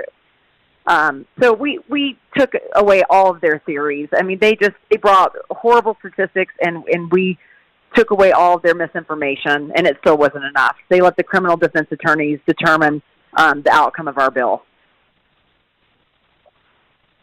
And that's the part that was unfortunate. That was really the part that's unfortunate, because this is something that if they want us to treat all people with dignity and respect, with humane treatment, then it should be inclusive to our children, that we're just allowing to be violated and letting these sick, disgusting people walk the streets. And I don't understand it, but Representative Bradley is a fighter. I'm a fighter, and you got two women on here that's passionate and willing to fight and go that mile, even more than a mile, for our young people, and that's what we're going to do. Those mama bears. They will go all the way. That's Representative Regina English and Representative Brandi Bradley. Representative English and Bradley, the text messages pouring in. So nice to see you two working together. Thank you for taking time to join the Jeff and Bill Show this morning. Yeah, thank you. Absolutely. Thank you for having me. All right. We'd love to hear your thoughts. Join the conversation. Phone lines are open, 303-696-1971, 303-696-1971, or text us on the Dan Caplis Law text line, 720-819-5115. Brandi Bradley admitting she went nuclear on X, frustrated with these teachers or anybody in positions of authority abusing kids under the banner of being a trusted adult and then getting probation after they sexually assault a kid. She wants to pass a law along with Democrat Regina English to address this and put these folks behind bars. What do you think? Good idea? Is this some bipartisan unity that the state needs? And why do Democrats continue to block these efforts and stand with the side of criminals? It's unbelievable. All right, want to talk to you about our friends over at Advanced Hair Restoration. If you're losing your hair, you need a simple solution that works. You want the best. Modern technology with top-rated physicians, something that's guaranteed to work. Guys, you need Dr. Tanya Pauls and her team at Advanced Hair. They've completely redefined hair restoration from the experience itself to their unmatched results. Receding hairline, bald spot, or thinning hair, address them all with Advanced Hair's simple one-day treatment in a calm, relaxed environment with the most experienced professionals. Advanced Hair has performed tens of thousands of these breakthrough treatments. And get this, your own natural hair begins to regrow the very next day. No one in Denver can offer anything like the Advanced FUE found at Advanced Hair, and I highly recommend their team. It starts with your free consultation. All you got to do is give them a call. Here's the phone number, 720-459-HAIR. If you qualify, you'll get $250 off and 250 free hair grafts. So refine your hairline with the team that's redefined hair restoration. 720-459-HAIR. 720-459-HAIR or advancedhair.com. That's advancedhair.com. I saw a great video the other day. All the big movie stars that have gotten their hair done that were balding and now, you know, they've got this great, luscious, flowing hair.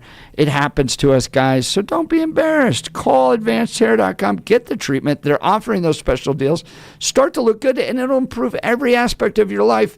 It'll improve your relationships. It'll improve your business. You'll have more energy. So if you're dealing with that issue, get taken care of. The best people to do it, Advanced Hair Restoration, 2 years in a row, the winner of Westward's best hair restoration place in Colorado, Advanced Hair Restoration. All right, we'll continue with your phone calls and texts. You're listening to the Jeff and Bill Show. This is Denver's Talk Leader News Talk 710 KNUS.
Welcome back to the Jeff and Bill Show.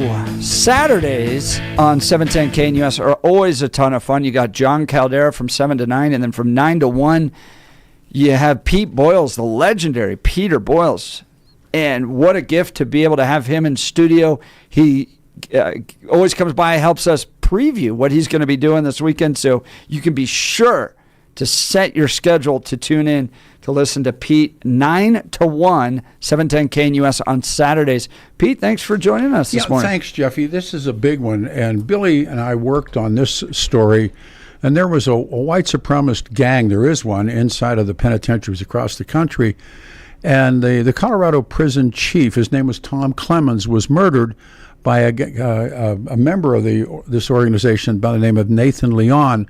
Nathan Leon was the pizza guy that he murdered, Evan Bell, to get the uniform to pretend he was delivering pizza, and he murdered the prison's chief, Tom Clemens. When did that happen? I don't remember. It's been how many years ago now? Like 80s? Like 2019. 2019? Yeah. Oh, yeah. Like 5-6 years ago? Oh yeah, it's been a while. And Ebony Bell died after a shootout with the Texas lawman, and the question is who was behind that. And most people that I respect believe, and Tom Tancredo's coming on with us Saturday, he certainly believes it, that El Turkey was on the fringes of what happened on 9/11. And he had a cell phone thing that Tom will talk about, but he was imprisoned here, and then most people, again, believe that he hired the murderers because he had been turned down for parole. Now remember, this is also a sidebar where I personally believe Bill Owens sent John Suthers, his attorney general, to Saudi Arabia to explain to the king why they were keeping El Turkey. Now remember the relationships between John Suthers. Yeah, went to Saudi Arabia and met mayor of now mayor Colorado Springs. But he was AG, right? And so now we find out that El Turkey is back in Saudi Arabia. He should have never been allowed to go. He's been deported. And I personally believe you can see these relationships now in the current relationship with the current administration with the Saudi Arabians. Yeah. And as you know, Bandar Bush, the Bushes, I believe the Saudis are directly involved in 9/11. Bush got them out of the country. We've been over all of these things before. But to find out that the Saudi Arabian national is convicted, he's a convicted kidnapper and a sex offender, but now he's been whisked out of the country and he is back. Why would Saudi Arabia want him back, do you think? Well, it's not a crime in Saudi Arabia. What he did to his housekeeper here is not a crime.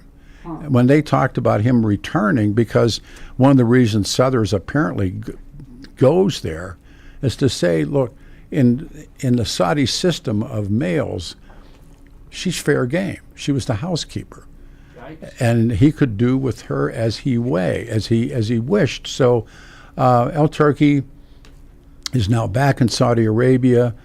Tom Tancredo has steam coming out of his ears. Tom Clemens is dead.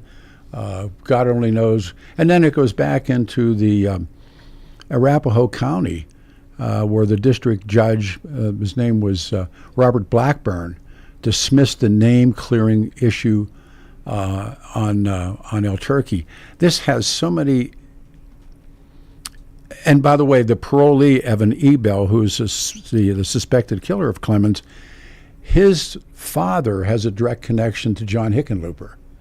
And so when he got paroled out of the Department of Corrections, many, many people suspect that his father, who was in the oil business, asked for a favor from the then governor, John Hickenlooper. So help me connect the dots here again. The guy that kills the prison. He kills Tom Clemens. Tom Clemens. How is he related to the Saudi guy? Well, he turns the Saudi guy down for parole. Huh. And there's a poor kid, he's a pizza delivery kid, that gets grabbed by Evan Bell. Evan Bell kills him for his uniform and his pizza.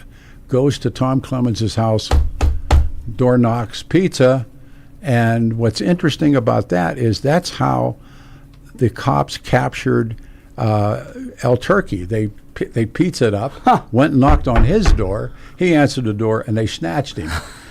The same performance, El Turkey. Well, I think El Turkey is responsible for this. That they hire this inside prison gang. They send Evan E. Bell. He goes to the door, knocks on the door. Now the pizza kid's dead. Yeah, right. Clemens answers the door. He kills him. Wow. And then he goes on the run. And he gets in a shootout with the Texas Rangers, and he's killed. This all happened in 2019, huh? Oh, and this goes on, but now, and then John Suthers gets sent, I believe, by Bill Owens. He denies it.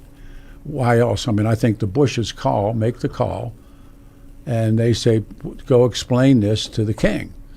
So he sends John Suthers to go. In the meantime, the fact that Evan E. Bell was out early with no job, no nothing, is because his father is connected to the then governor, John Hickenlooper. Wow. And so now he's been whisked out of the country, and he should be here, but he has been paroled I don't know if he's been paroled, but he's been deported, and he's back in Saudi, where in the minds of the government and the religion, he never committed a crime in the first place. But the biggest part of this is his involvement. My personal belief is his involvement in 9/11, and he came in and out of the country a number of times, and it's the case of the Saudi Arabian named Hamadan El Turkey, who's the federal authorities have this long suspicion of his ties to terrorism, was sentenced to life in prison. I remember, sentenced to life in prison on multiple counts of unlawful sexual contact. El Turkey now is back in Saudi Arabia. Wow. And who is now in Saudi Arabia, who's making all the deals? Yeah. The president. So you think Saudi Arabia wanted him back, and this was part of the negotiations? They want everybody back that may or may not be involved in 9/11, and I believe he certainly was involved, and I believe that Prince Bandar was involved, and they call him Bandar Bush, and now his daughter, Bandar's daughter, is back. She's the Saudi Arabian ambassador to the United States. Wow. It's you and I will never know. But it seems like the president wants a good working relationship with Saudi Arabia. Well, George Bush did too. Yeah. Do you think the Bushes knew that 9/11 was coming? No. But I think no. Yeah. But I think that they covered up. They got all the most of the thoroughbred horse farms in Kentucky are Calumet and the other ones. They're owned by the Saudi Arabians. And they were at the thoroughbred horse auctions. Actually, members of the family were there, and 9/11 happened. And Bush, remember, we don't even know how many airplanes. We don't know how many got him out of the country. Do you think the argument could be made? He wants to protect them from unfair retribution. No, because there were people that they were moving in on that were involved in this. Yeah. And remember when the 9/11 Commission report was done, Bush and Cheney would not appear before the commission and would not go under oath and would only be questioned by the commission sitting together in the White House, and they put a time on it. And Bush and Cheney obviously lied throughout all of this about not only Afghanistan, but certainly lied about Saddam Hussein. And now look what we're living with.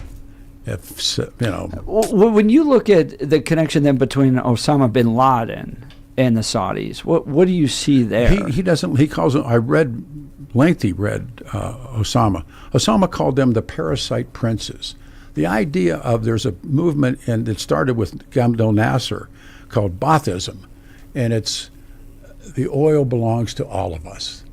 And it was a form of pan-Arab nationalism / socialism that like 1/8 of 1/6 of 1/10 of the Arab world owns all the oil. Yeah.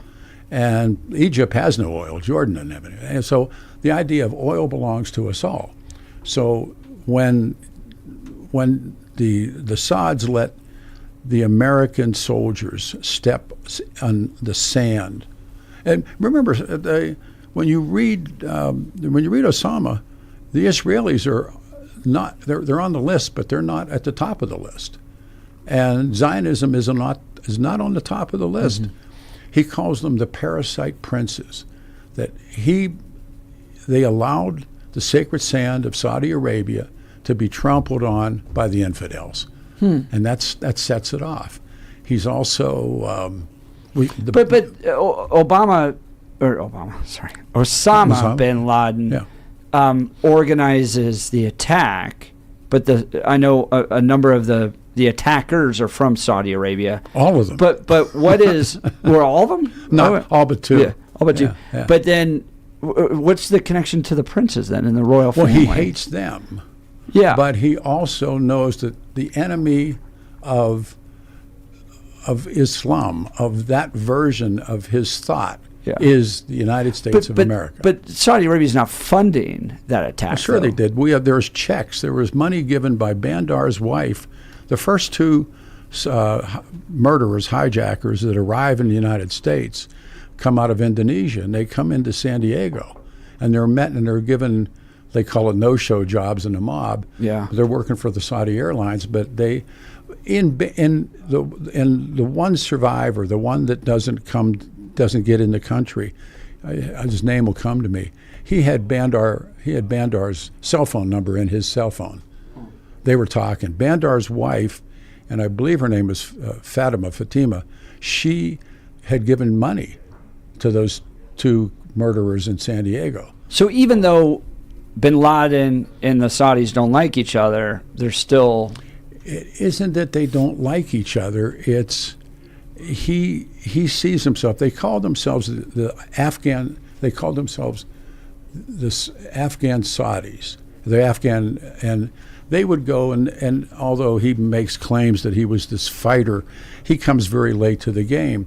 But they had this thing called terrorism tourists, and that young Muslim guys would go into Afghanistan on spring break and shoot at Americans. And I mean, the whole thing was convoluted. But remember, the other most important thing, because we're back to, and also I'm going to do a thing on the Clintons. I have a guy that's going to talk about the Clintons. You're going to have a hell of a show on Saturday. Oh yeah, I got a guy coming in here that he's going to blow everybody's head off. But anyhow, Hamadan al-Turki is back in Saudi Arabia. Then he was given a life sentence here. Wow. And all of this pulled together this Saturday from 9 to 1. Yeah. Pete Boyles, he's going to follow John Caldera 7 to 9, then Pete 9 to 1. You got to listen. This is tune in radio. I'm blown away by the people I've talked to. I mean, they said, how without the public knowing? Yeah, this guy got out. Wow. But that's the game that's been played before. All right, Bush got him out. Why not somebody else? Yeah, wow. Thanks, Tune in this Saturday, 9 to 1. Pete Boyles, thanks for swinging by the studio. You're listening to The Jeff and Bill Show. Denver's talk leader, News Talk 710, KNUS.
Welcome back to the Jeff and Bill Show. It's been a wild day. Everything from Pete Rose, John Decker, White House correspondent, Alliance Defending Freedom attorneys joining us on the latest lawsuit against the state from Christians.